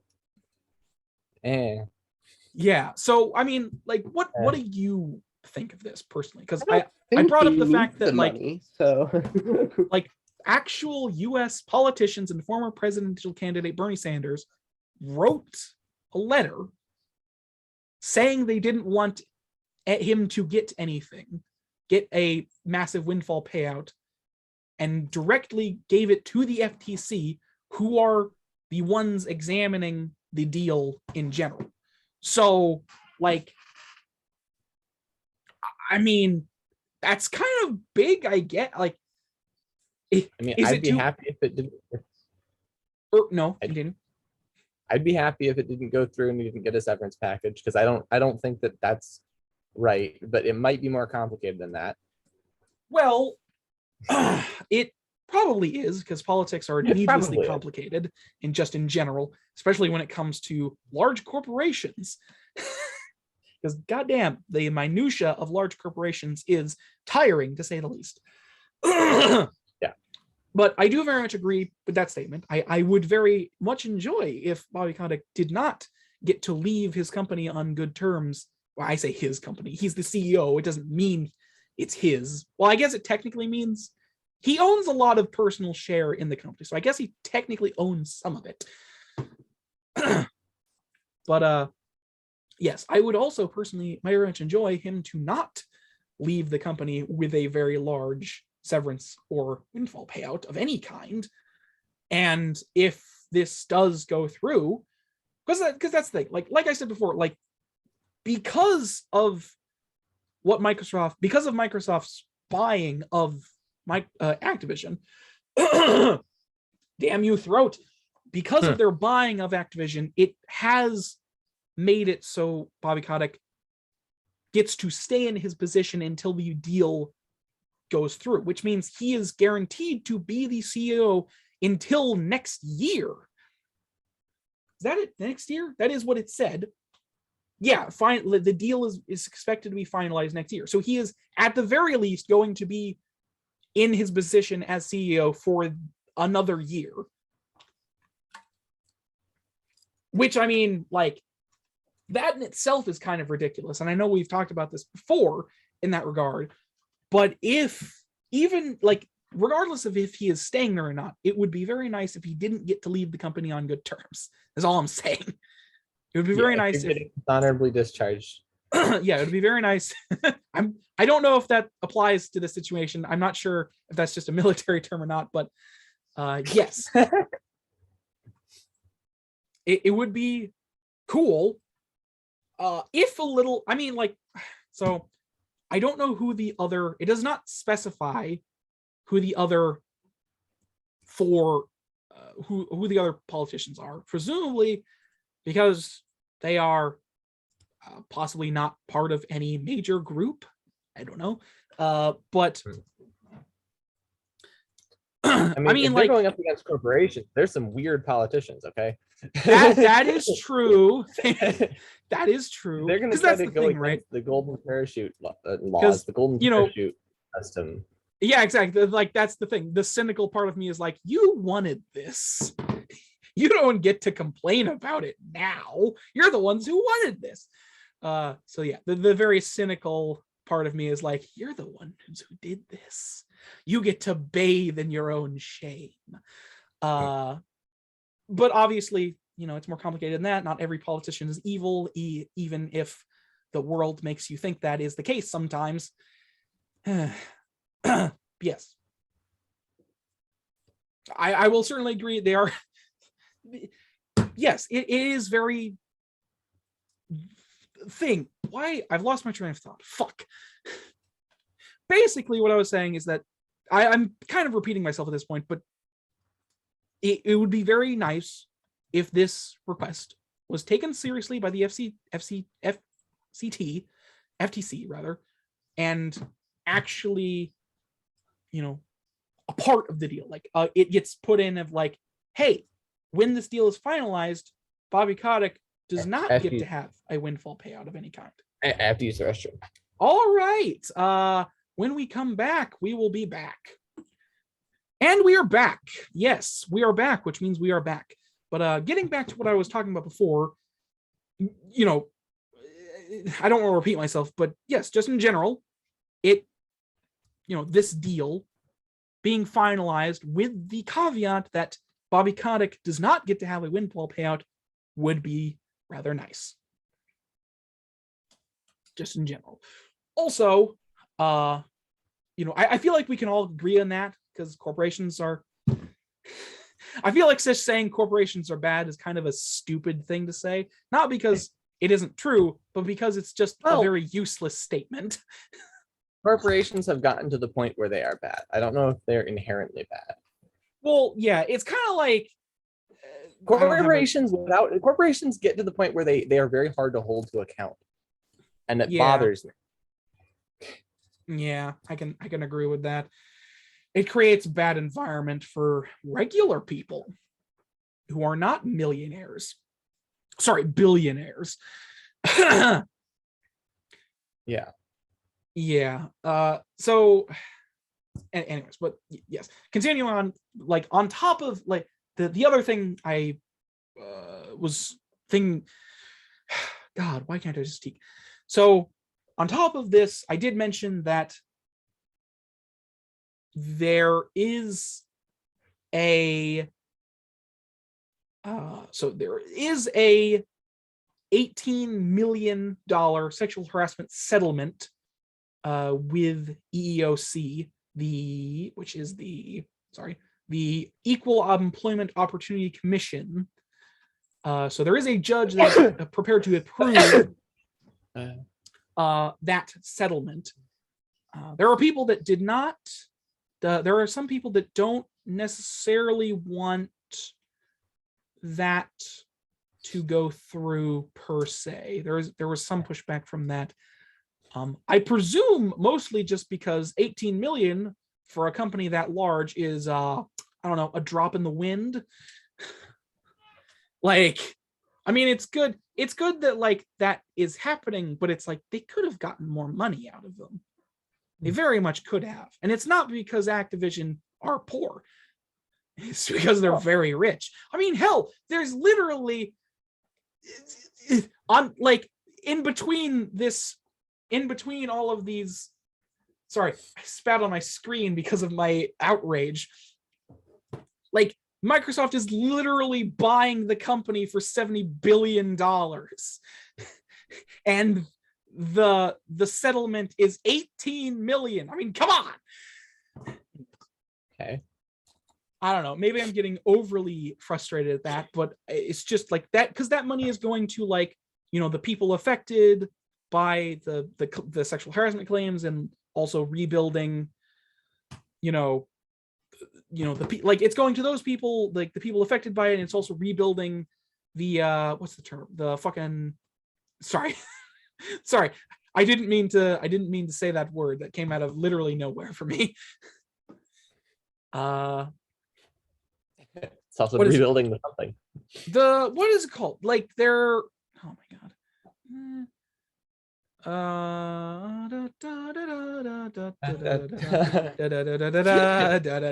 Never mind. Basically, you understand what I'm trying to get at. It's like it's going to the people it needs to, and it's also being used to like help rebuild possibly their lives and stuff like that.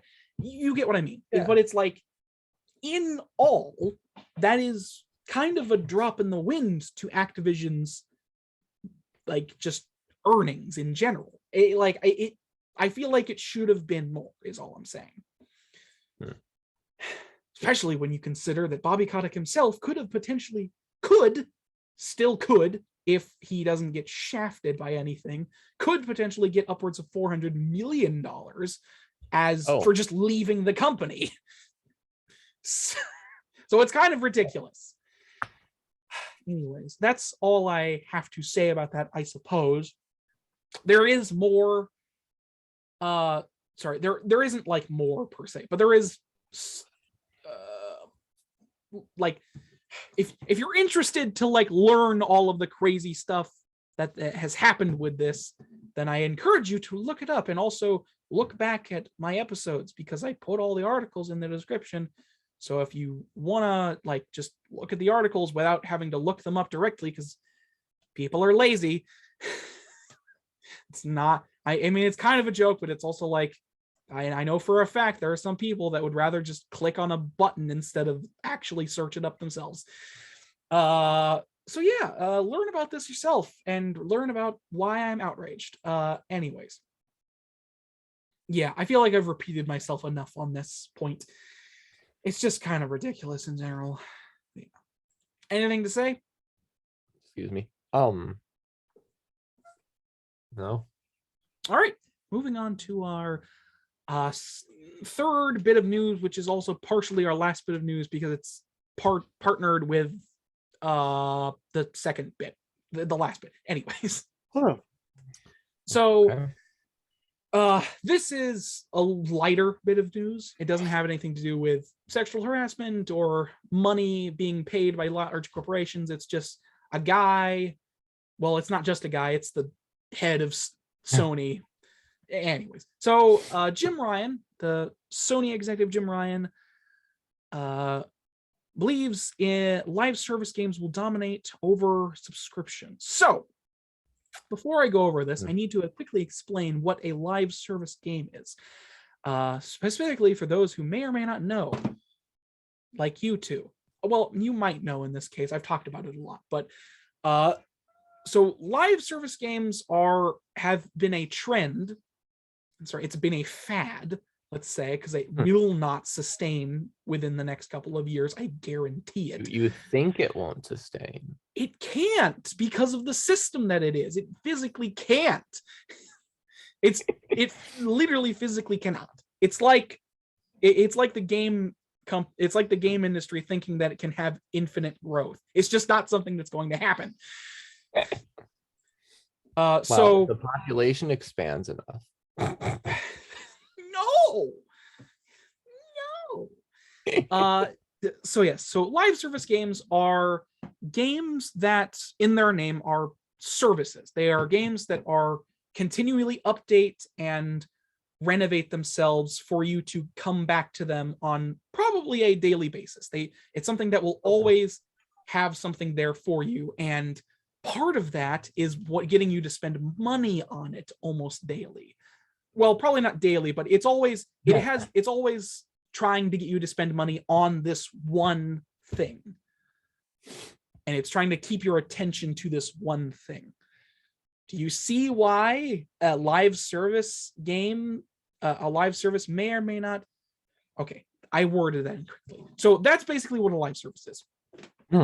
Now that you have context for what it is, I will explain why it cannot exist. Sony executive Jim Ryan believes the future of gaming is in live service games, and that subscription services won't reach the levels soon. Won't reach the levels seen in other media. So this is part and partial to subscription services, specifically because Sony has introduced a new subscription service for its PS Plus and stuff, It's combined PS Plus and PS Now into one thing that has like multiple tiers. We'll get to that in a second. But that's like you need to have that knowledge so you can understand why Jim Ryan is saying these things. Okay. So Ryan discussed the June launch of Sony's revised PS Plus subscription with the games industry biz, but believes live service games are more likely to become the dominant model. Here's a quote from him. That phenomenon of the live service game that has in large part fueled the enormous growth in the game industry that we've seen over the last 10 years. He's not entirely wrong, but he's not entirely wrong because live service games have been bringing in record amounts of money. He is not wrong in that regard. However, so I will continue with this quote. I think that trend towards live services will continue. And if you look for a model in our category of entertainment, which supports sustained engagement over a long period of time, live service games arguably fit that bill better than a subscription service. He adds, subscription has certainly grown in importance over the course of the last few years. Our PlayStation Plus subscriber number has grown from zero in 2010 to 48 million now. And we anticipate for our services that we will see the further growth for the subscriber number. This is a very long quote, sorry, but the medium of gaming is very different to music and to linear entertainment that I don't think we'll see it go to the levels that we see with Spotify and Netflix. In the same interview, Ryan discussed why first-party games won't be released day one on PS Plus. That's a different thing. Last month, okay, so he thinks that live service games will be the dominating part of the games industry for the future. Now, given the information I have presented with you, do you think that is possible? There is technically one bit of information that I have not stated, which should be blatantly obvious, but it's blatantly obvious to people who are in the gaming industry, but it might not be to you two. But I will await your answer nonetheless. With my lisp.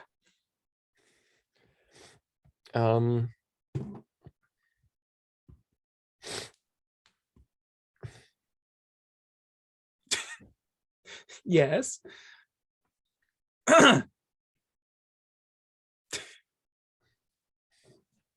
All right. Well, I'm thinking about it. I'm thinking, okay.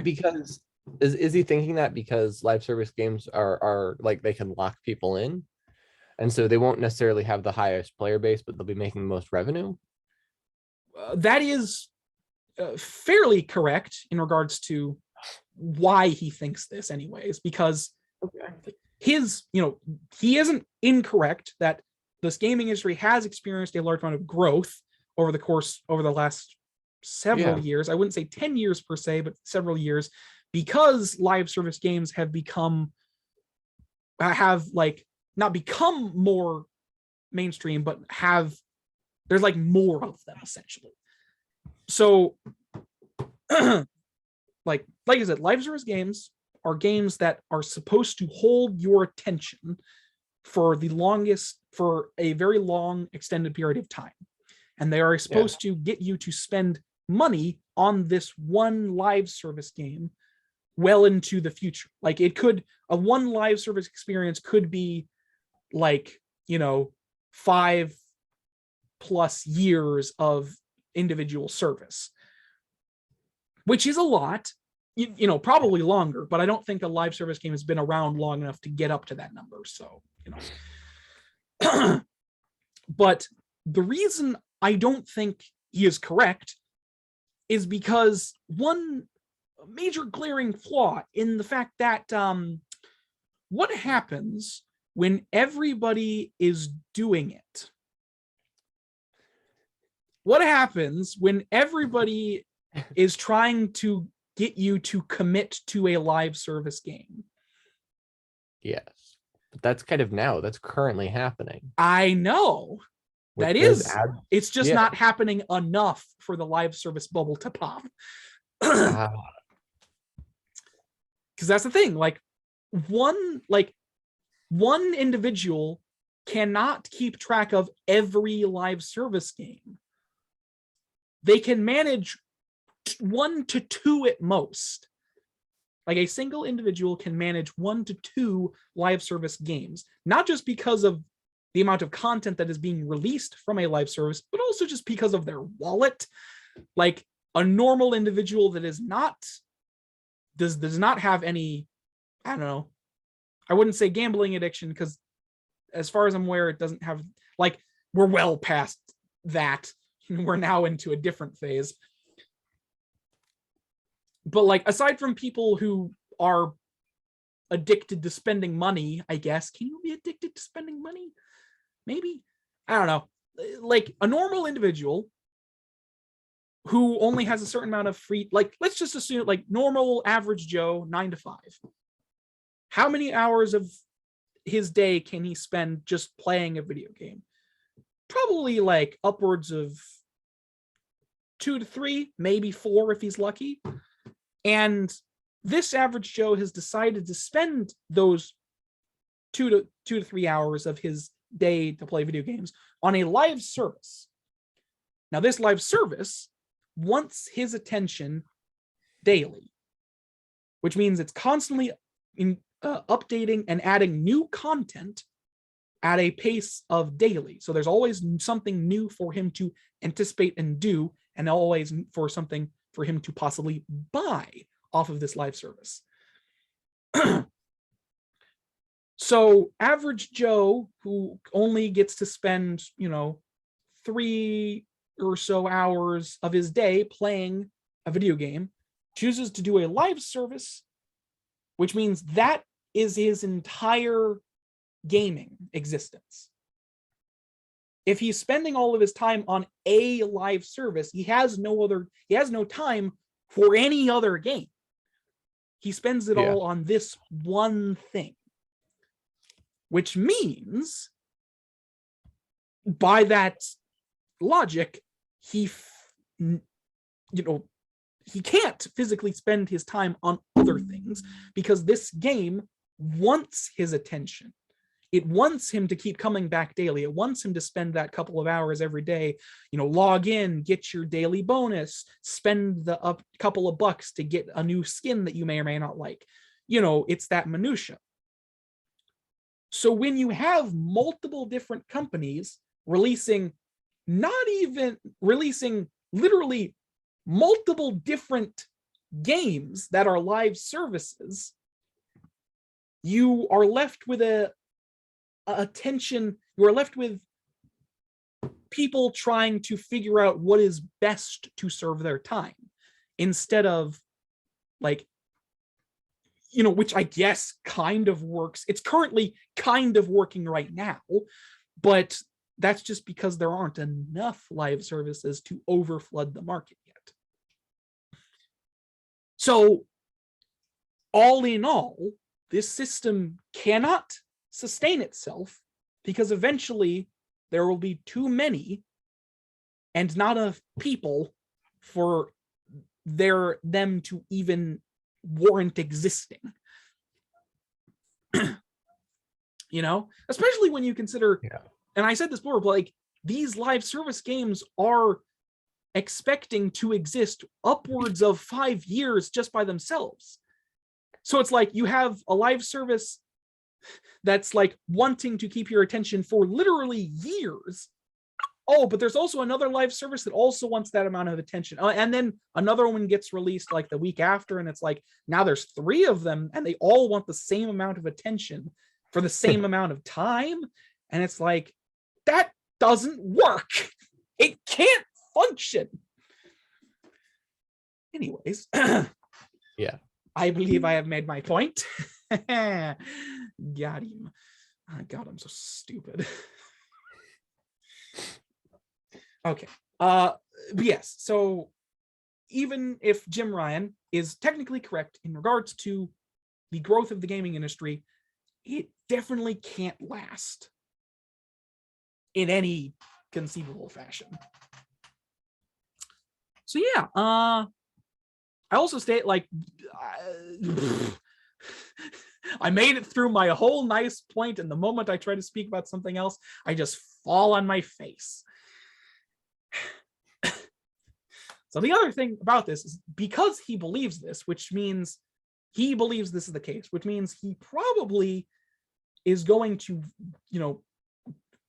make his company go in that direction. That seems reasonable. If he believes this to be the case, and if he believes that this is where the most money is, then he obviously would want his company to go in this direction. Which means if there isn't a lot of backlash, which I mean, it's just one quote from like one article. There probably won't be any backlash from this specifically, especially because live service games aren't exactly controversial. They're just like a thing that exists currently. They like the term live service hasn't been quantified quite yet, and it's still kind of like a nebulous thing that it's like hasn't been a wholly defined in regards to like what type of game it can be a live service. You know what I mean? So that means that likely we will be seeing, upwards, depending on how long he wants to do this, of like, let's just assume that they release one live service a year and they want to do this for 5 years. That's 5 live services within the span of 5 years. That's too many. That is already too many. And there's not to mention multiple different companies that want to go down this same path. If a single company decided to go into 2 different live services, they'd be competing with themselves. Exactly. That's the other thing. The same market. Mm-hmm. It's literally the same market because everything is just vying for your attention, but it's physically impossible to even want to focus on all of these games, let alone try. But yeah, so that is that. This article also brings up their Sony's recent acquisition of Bungie, which is something we talked about not last time, but a while ago. Oh yeah, that's the thing. Because of their acquisition of Bungie, they now own the Destiny franchise, which is probably what they're going to be pouring a lot of resources into, because Destiny is already a live service game in of itself. So they're probably going to be pouring a lot of resources into that, in addition to making new live services. But yeah, I mean, you've vaguely commented as I've been talking, but anything to like say or comment on in particular?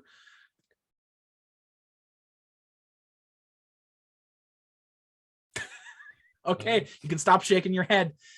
I get it.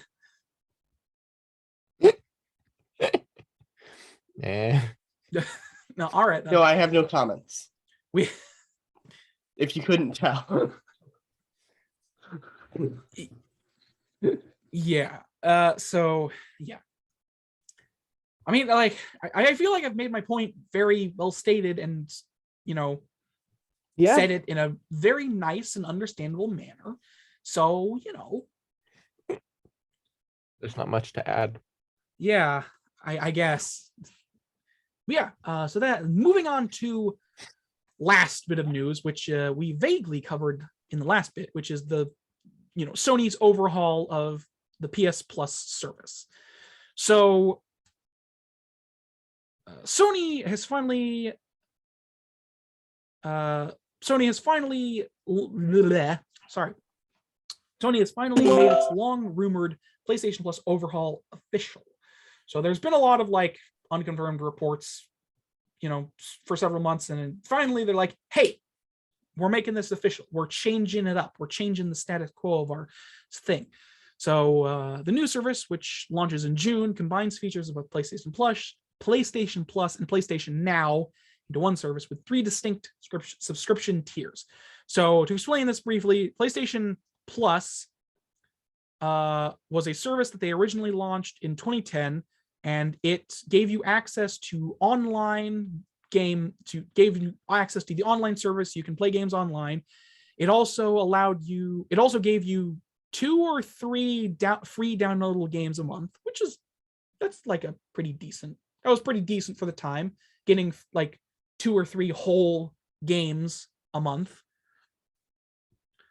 Other than that was basically what PS Plus was. It also gave you access to like the online stores and a bunch of other random stuff, but that was its main function.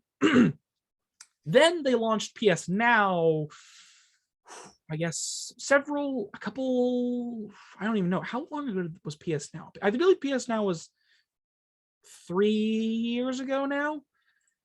PS Now was a game streaming service, which I know would sound ridiculous. Basically, PS Now allowed you to stream, like if you had PS Now, you could stream older games on your console. So you had access to a library of like old like PlayStation games that you could just stream on your console by just paying like whatever a month for PS Now. So now that I've got that out of the way, so like I said, they have combined both of these into one new service with 3 subscription tiers. The tiers as follows are the PlayStation Plus Essential, which is $6.99. Sorry, one of the problems with this Eurogamer is that it's in euro, so it's $6.99 a month, which is in euro. What is the conversion rate on euro again? It's like, oh frick, I have no idea. Very close though. It's very it's very close. Okay, so the conversion rate is 0.91. So okay, it's not actually that different. So just like subtract like a whole dollar from whatever I'm saying, essentially. So PlayStation Plus Essentials, $6.99 a month, or $5.99 because we're subtracting a whole dollar from the euro. It also presents like $19.99 quarterly or $49.99 yearly. So that's like, if you have that, that's how much money you're spending in that kind of like range. You know what I mean? So it's like on the whole, you'll be spending $49.99 every year for PlayStation Plus, regardless of what thing you choose. You know what I mean? Because you're still paying, about $6 a month for the thing, but it adds up over time. Anyways, you get my point. So the PlayStation Plus Essential tier, which is the lowest one, offers the same benefits as PlayStation Now, namely 2 monthly downloadable games, online multiplayer access, and cloud storage for saved games and extra discounts. So basically the same thing you had before, if it's just the lowest tier. The second tier, PlayStation Plus Extra. This is roughly $10 a month, and $31 quarterly and $83.99, like roughly $83.99 yearly. This one adds to the above a catalog of 400 PS4 and PS5 games to download, including blockbuster hits from our PlayStation Studios catalog and third-party partners. Then the third and final tier, which is PlayStation Plus Premium. This is roughly $13 a month, $40 or so quarterly, and basically $100 yearly. This one goes further with 340 additional games.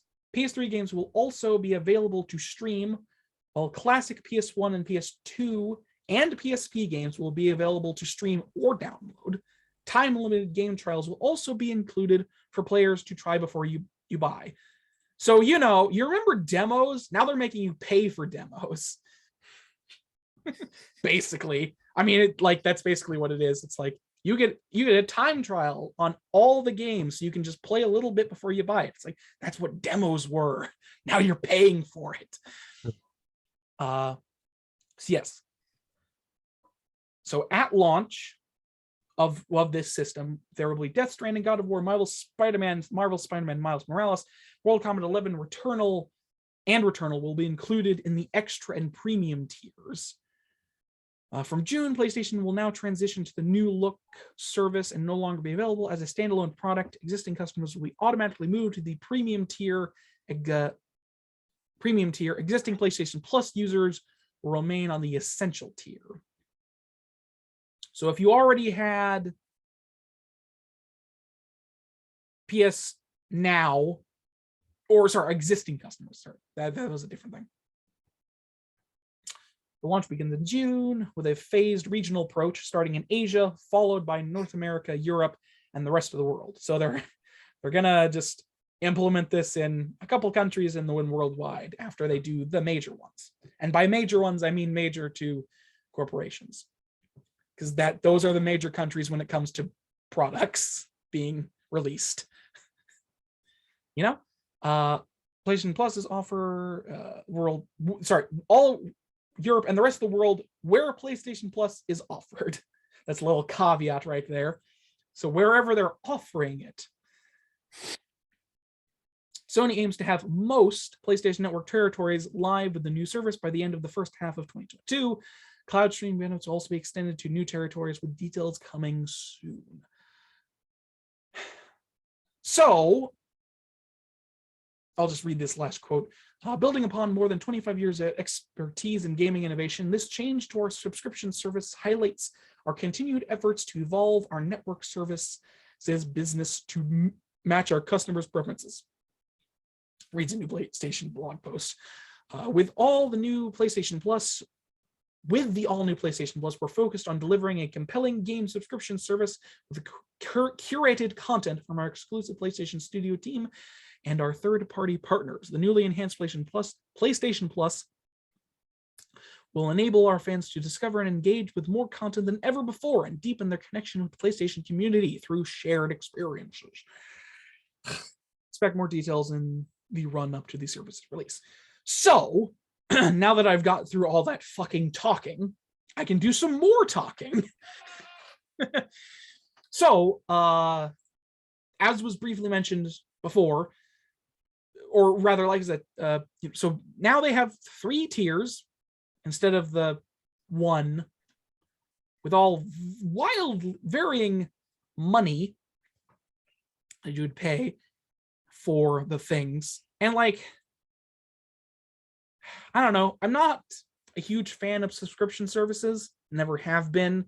I've always been under the impression that they're kind of ridiculous to some degree. Like, I understand, because it's one of those things where, like, the reason they're giving you so many benefits is so you can justify paying for online for consoles. Like, that's the purpose of the benefits you get on top of just paying for online. Because, like, it's kind of ridiculous that console users just have to pay to be able to play with other people over the internet on top of their internet bill. Isn't that fun? So yeah, that is the reason this kind of thing exists. But this also exists because,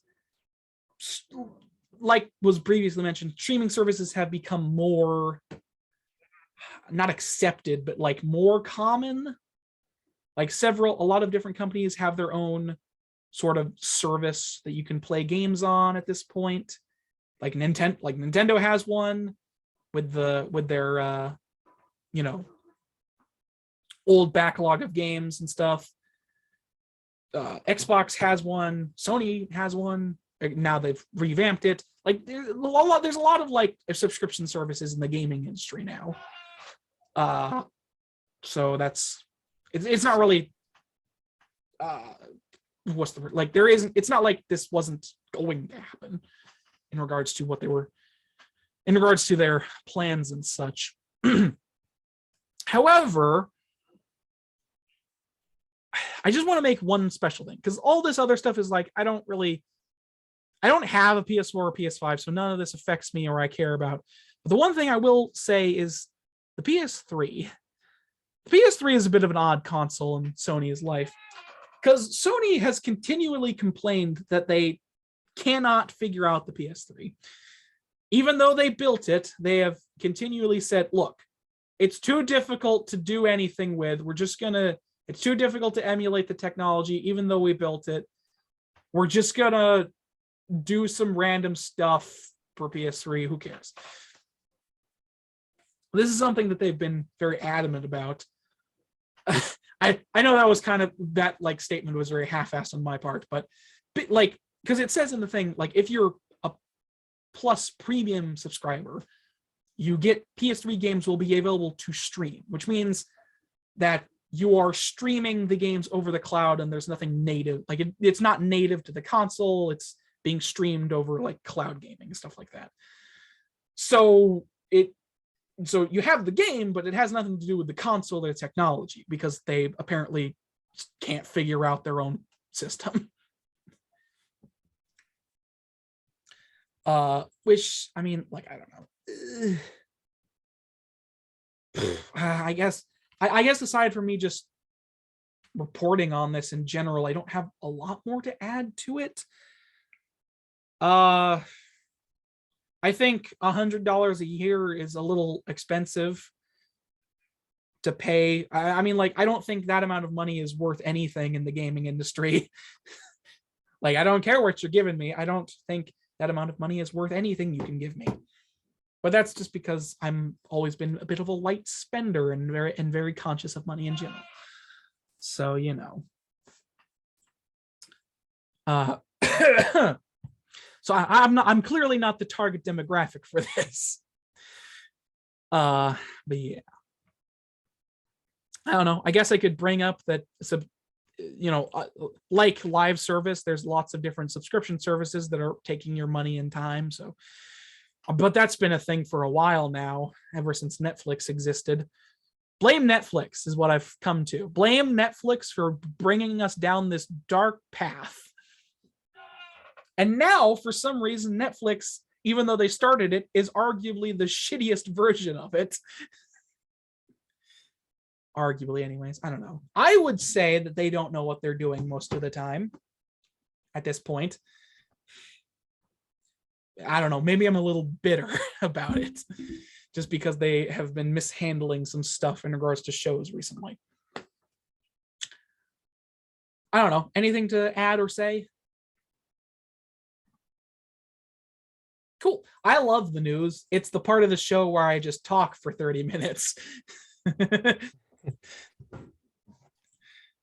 But yeah, so that's the end of the news. Bit of a boring bit of news to go out on, I suppose. Maybe I should have redone these and done that one first, so we could go out on me being angry instead of just bored. But yeah, so that's the news. I mean, I have a cool piece of news. Do you? Yeah. r/place is open. Which is again. So a while ago, Reddit made a thing called r/place, which was just basically a large blank canvas, and anyone with a Reddit account could place a single pixel on the canvas every 5 minutes. Mm-hmm.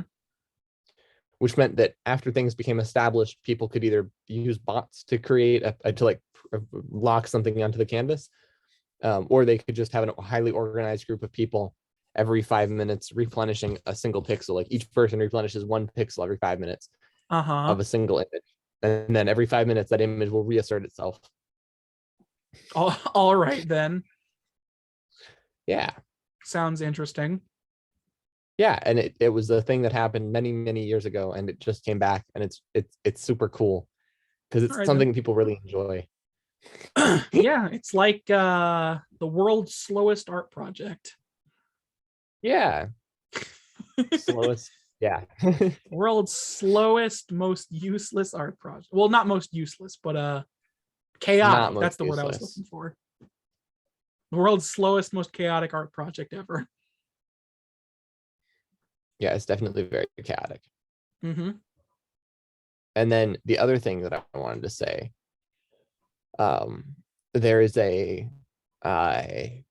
there's an idea I had a while ago, and I wanted to hear your opinion on it.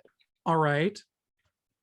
So what if All right. Ready? This is kind of gaming. It's kind of related to gaming. It's kind of related to gaming. It's also kind of related to shameless self-promotion, but we'll go with it. Sure. So what if an alien race with super technology showed up and sent little balls of light to every single person who had a YouTube account and was subscribed to someone, and also took all YouTubers with over 1 million subscribers and teleported them away to a distant planet, and said, all right, if you die on that planet, you respawn back on Earth, and it's basically a big battle, a big Hunger Games battle, where whoever can survive survives, and there's treasure hidden around it on the map and stuff. And anyone who's subscribed to a YouTuber can choose to join that YouTuber's team.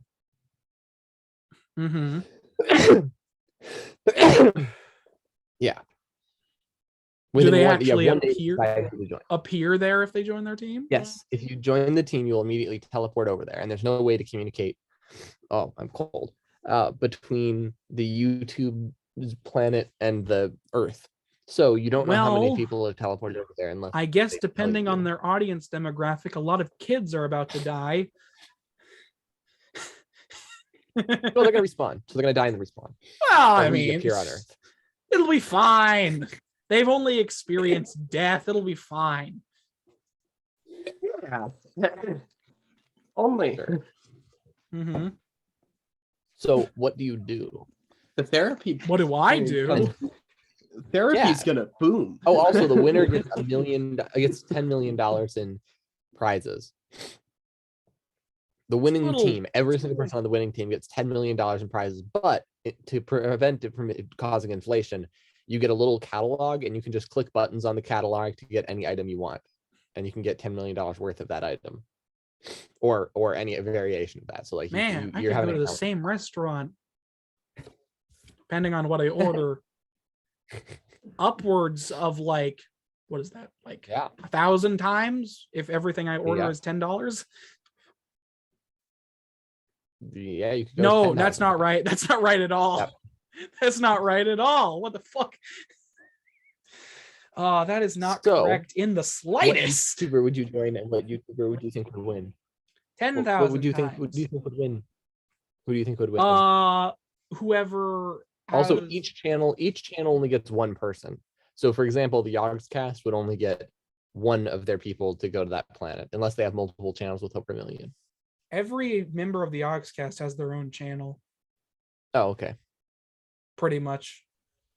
Mr. Beast would be there's like knocked some out really minor quickly, exceptions even though to he has that. like 80 million. Okay, Simon and Lewis is really the only exception to that, because they are like a duo that only really posts on their main channel, and they don't have subsidiary channels. Everybody else though has their own channel. Okay. Anyways, I mean, I don't know what I would do. I think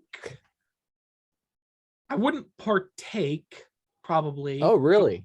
No, even with the reward, I mean, I don't really need to experience death more than once. And I'd rather do that at the end of my life rather than possibly the middle of it. You think you would die? Yes, 100%. If everybody's out to kill you, you're gonna die. Well, unless you play smart. Here's the thing. I don't know what would actually happen, because a lot of kids would be traumatized afterward. Okay. We have a bunch of charismatic people. Are they going to be trying to work together? Are there going to be alliances forming? Or is everyone just going to go get weapons and then start nuking each other? I choose YouTubers. Well, I mean...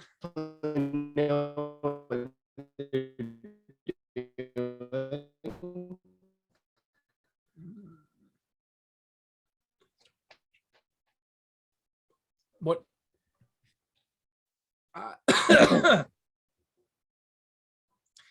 Oh, I don't think it would be very difficult. Why would it? What? Okay. All I'm gonna say is, like, depending on the like, you could technically describe some YouTube channels as cult-like. Yeah, and they would have a large army of thousands and thousands of people. Yeah, because I mean, it's like, it's not hard to just like, okay, it's hard to be charismatic, but like, people who are naturally charismatic could very easily convince their audience of probably minors to go murder somebody if they really wanted to. Sure. It wouldn't this take a magical lot world, of yes. effort to do that. It would just take you, because that's the thing. Like, that's why YouTubers have to be careful with what they say, because they can, if they wanted to, say, here is somebody I don't like, go harass them, and a large portion of their audience will do it, no questions asked. That is just a thing. Like, it's happened. It hasn't happened because somebody has been direct about it, but it has happened because a YouTuber got mad at something before. Like, maybe a YouTuber got mad at a game they were playing and said it was shit, and just like cursed out the developer, even though it's like not a personal thing. And then suddenly their young audience is like, all right, time to go harass the shit out of that person because they made my favorite guy mad. So it's not like it's a not known thing. This has nothing to do with your question, but this has nothing to do with your hypothetical. I just realized, but okay. If you're asking what I would do, I personally would not partake, just because I would definitely die. I don't have a lot of confidence in my ability to survive. Just in general, I feel like, okay, I guess it depends on what the aliens do. Like, are the aliens forcing you to kill them? No, they just make it so that the winner gets money. You're not, Well, how do you're you not going win? to a death zone. You have to kill everyone else, or they all have to die to some kind of thing happening to them in the world. I feel like there's one day where people can teleport over there, and then after that, there's a big population gap on Earth because a whole bunch of people just disappeared. Yeah, I feel like I on totally the choose whole, the Survivor channel. I feel like on the whole, the majority of the people, with the exception of maybe one or two mentally deranged people, would not want to partake in the killing. Like, they would just say no. Like, even with all the prizes, they would just not want to partake. Here's the thing. Okay, here's the thing. Oh, there's also cameras. So like on Earth, you can view what's going on. Okay. Like all of the, so basically there's all these orbs that teleported to everyone. And then if you don't go through, it becomes a viewing screen. Okay. And it just stays wherever it was as a viewing screen. Oh, okay. Good. I was gonna say, okay. Around, I mean, really annoying. Also, if someone goes through, like, basically, yeah. I just stand by my answer of, like, I don't think. Yeah. Even if I make jokes about humanity being terrible, the majority of us wouldn't just outright kill our fellow man for money. I think that if people were confident that that people wouldn't actually die, like, then it would change the way we think about the way that we think about murdering each other, and then there would be a bunch of people beating each other up and then getting teleported away and fully healed and whatever. If we were confident that it would fully heal people, you can't. Oh, here's the thing. Until it happens, you can't prove that's the case. Yes, the aliens. Which means, like, What if the aliens shoot you immediately? They shoot you, or they cut off your head or something, and then reheal you to prove it. I don't think that proves. Well, I mean, it proves they have the technology to do it. I don't think it would make them. I don't think it would make people want to fight each other, though. I don't think it would give people confidence. It would just be like, oh, that's horrifying on so many levels. Well, the thing is, even just like after the event ends, humanity is going to have a collective crisis that an alien race so much more powerful than us just showed up and then left. Yeah, that too. and left these magical objects all over the Earth with just random people who are on the team that won. Hey, can I have $10 million worth of cheese puffs, please? We'll just be reeling with that, though. The impact of a supreme alien race. We would. I don't know how this. It's an interesting question. I'll give you that. I think I stand by my answer, though. Okay. Just in general, I disagree. I mean, that's fine. It's a hypothetical. I just think, on the whole, I think you have a good point. I think on the whole, the vast majority of people wouldn't teleport in, wouldn't go there, and the people that did would be the type of people who want to battle it out.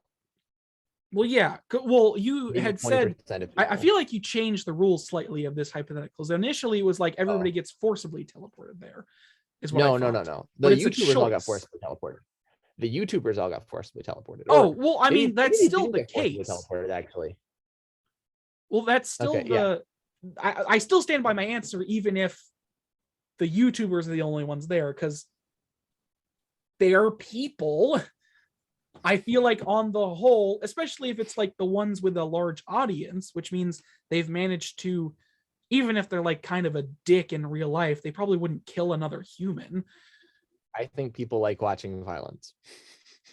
I mean, you're right, but not violence that ends in death, or at least not in modern day. Well, that's the thing, though. I think modern day people like watching violence that ends in not death, because it wouldn't be death. Yes, we do. We have an entire sport dedicated to violence. It's called wrestling.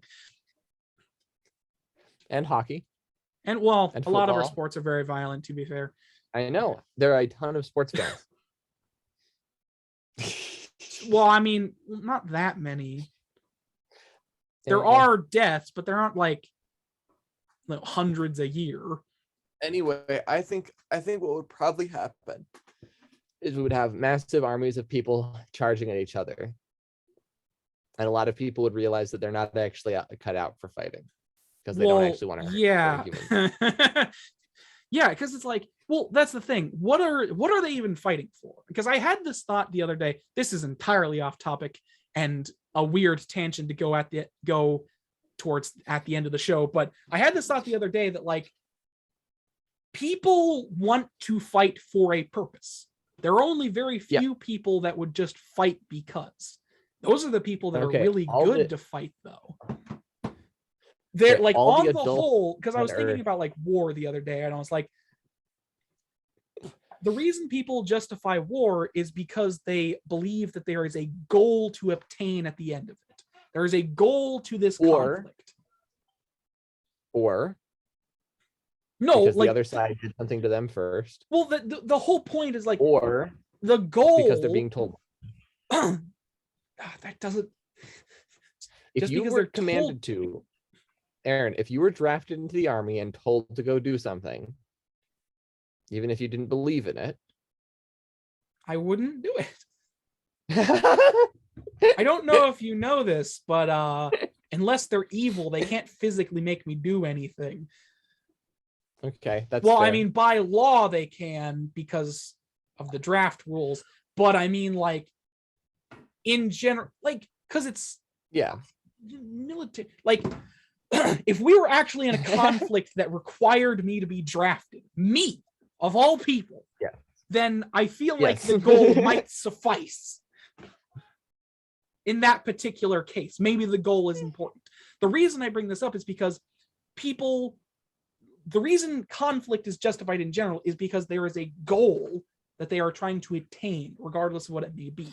Because I was thinking about this before, it's like, when you take away the goal of something, when you take away the goal of what these people are fighting for, they no longer have a drive to want to do it because the goal is gone. It's like, people like having a goal just in general, but the reason they justify war or major conflicts is because of this goal that they've been told is very important. Like it's this cause that they can fight for. When that's gone, they no longer have motivation or want. In general, what was the thing? What was this? What brought this up? There was something I was thinking about specifically. It was there was some fictional war or war in general that I was thinking about that brought this about, but I don't remember which one it was. Basically, what I'm saying, to bring this around back to your question, is that what are they fighting for? They're fighting for money. That is the goal that they have apparently been brought forth with.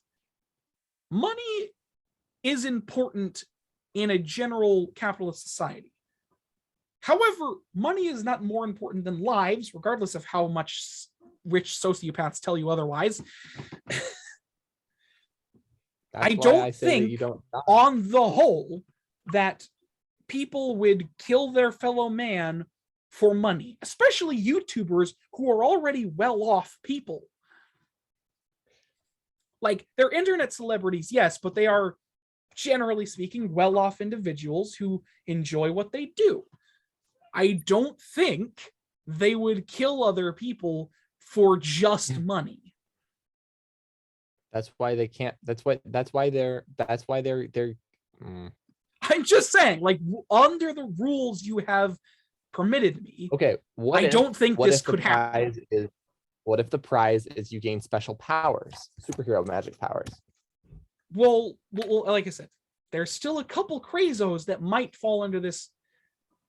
Same thing with the money. There's definitely people that would. Okay. But on the whole, I don't think it would be the case. A giant game of paintball? What if it's a giant game of paintball? I mean, well, then nobody dies. Also, that's the other thing. And every shot you get, whenever you hit someone with the paintball, they teleport back to Earth. Well, then it's just a giant game, literally speaking. Lots of people will participate in that. Crazies and normal people alike, because the crazies can hide their murderous intent behind paintballs, and the regular people just have fun. Like, it's one of those things where, like, there are definitely people that might kill for money and might kill for special powers, but on the whole, I don't think that would be the case. I don't think that's killing. Well, it is. You die and respawn. If someone doesn't die, then killing. It's not killing. You kill somebody. Dead, it's not killing. If they're not. You have to kill somebody for them to. People die when they are killed. But if they're not being dead permanently, then it's not killing. That's still death. They still had to experience it. Anyways, I feel like, okay, I get that you disagree with me on this to at least some extent, but I'm adamant on my position, and I enjoyed your question nonetheless. So, well, thank you. Good on that. I hope you enjoyed that conversation at the end of the show before we move on to shameless self-promotion, because that's where we're doing now, I guess. Yay, shameless self-promotion, the part of the show we promote.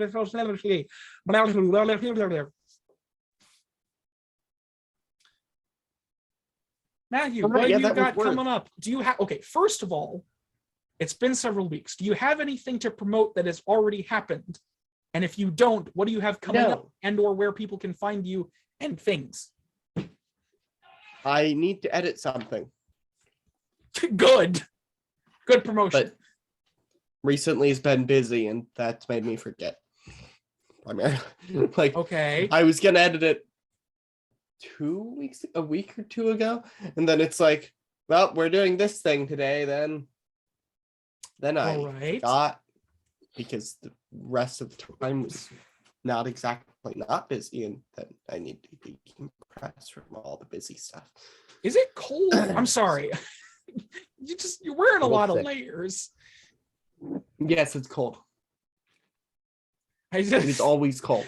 I know that was very out of nowhere, but it's like, I just had to ask, man. Aaron, unlike you, we're poor and can't afford heating bills, and we like keeping the windows open. That is a lie. That is a blatant lie. Yeah, Dad likes to have the house slightly colder because he has a temperature thing where if it's too hot, he starts getting nauseous and claustrophobic. What is he, fucking Mr. Freeze? Can he only survive in cold climates? No, he has an extra layer of skin. Anyway, that's not an excuse. If he's getting nauseous, that is a much bigger issue than being a natural heater. Okay, I have this great channel to say it's called Mystical Meanderings. I've got these great videos coming out on that is not a new channel and not your channel. I don't edit them ever. I've got a D&D podcast coming out in about 5.5. Yeah, that's an interesting self-promotion, isn't it? I muted him. What? No, unmute him and continue with your promotion.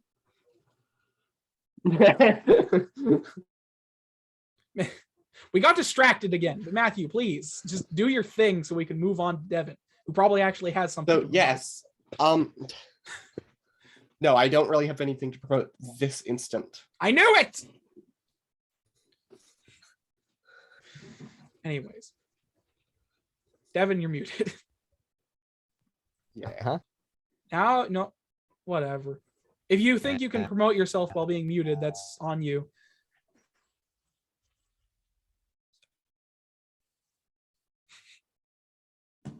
Nice. I enjoy this. It's very funny. It's especially funny for all of the people who can't physically see you. Oh, yeah. So I'm unmuted. No kidding.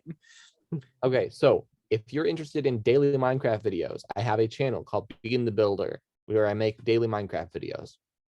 They're pretty good. Some of them are really good. Some of them are not as good, but the best one, since I make them so often, you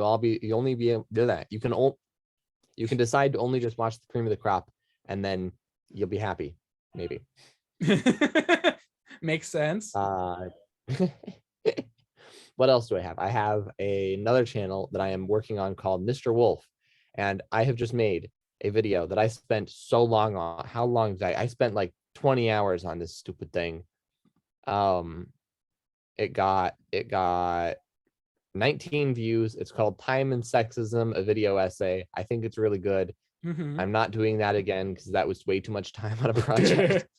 It was too much effort.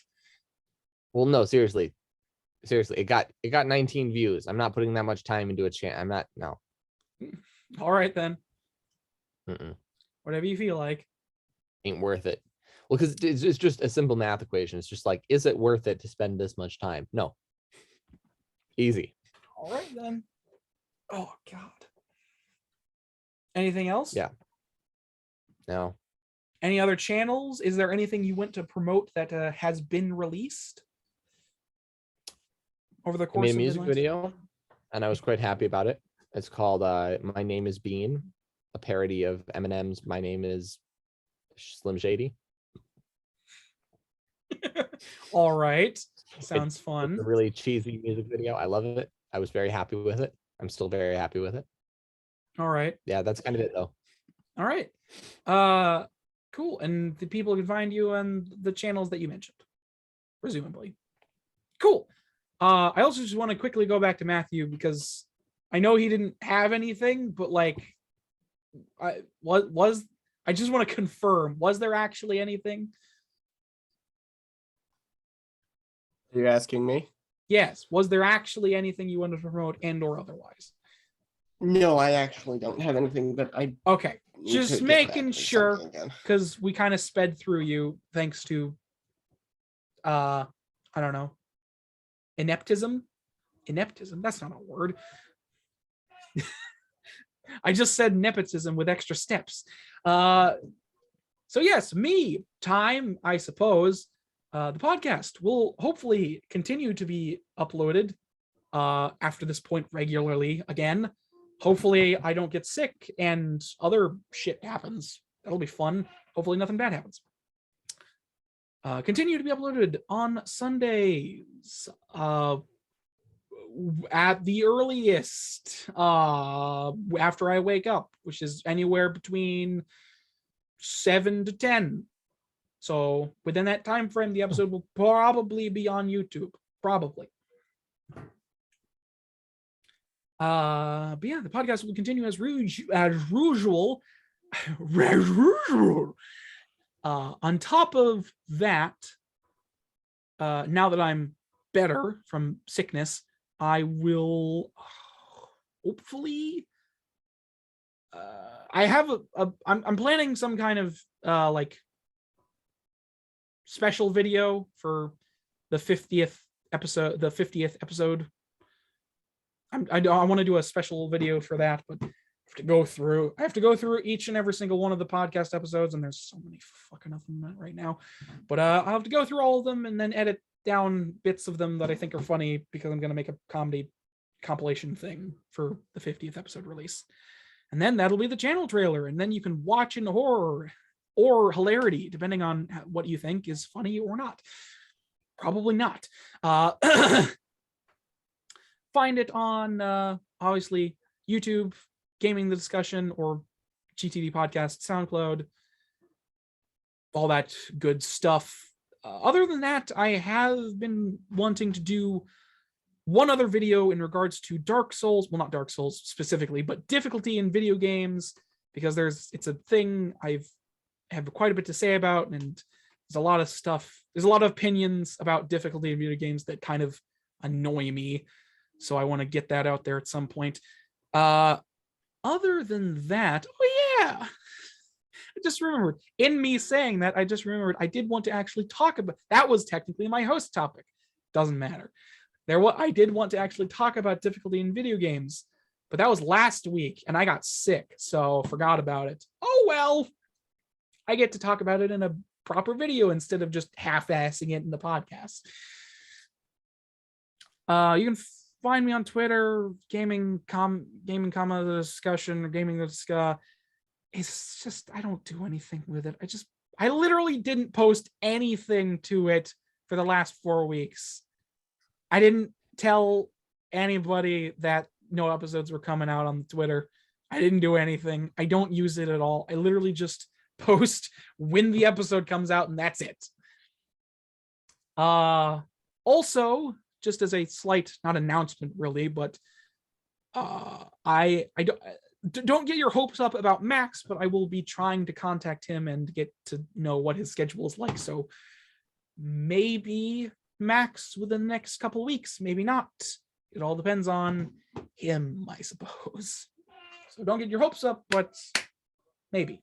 Other than that, that's about it from me. No promises to be made other than, well, no promises. I can't speak and my back's hurting for some reason. So yes, shameless self-promotion over. Now to the end of the show. So thank you all so much for thank you so much for watching this episode of the GTD podcast. I believe this is 48, if I'm not mistaken, which means I should probably start editing that video soon before I just get past 50 and don't do it at all, which is usually what happens when I want to edit something. Yeah, thank you all so much for watching the episode of the GTD podcast. I hope you all enjoyed this banter at best and rant at worst. You can find everything we discussed and talked about in the description below, all the trailers and news articles in the description or pinned comment below if you're on YouTube. So yeah, any belated goodbyes I can get before my back collapses in on itself? Bye. And there you go. Like the podcast, dislike the podcast. Either way, it's traction. I don't really care. Because that's how YouTube works, right? Right? Probably not.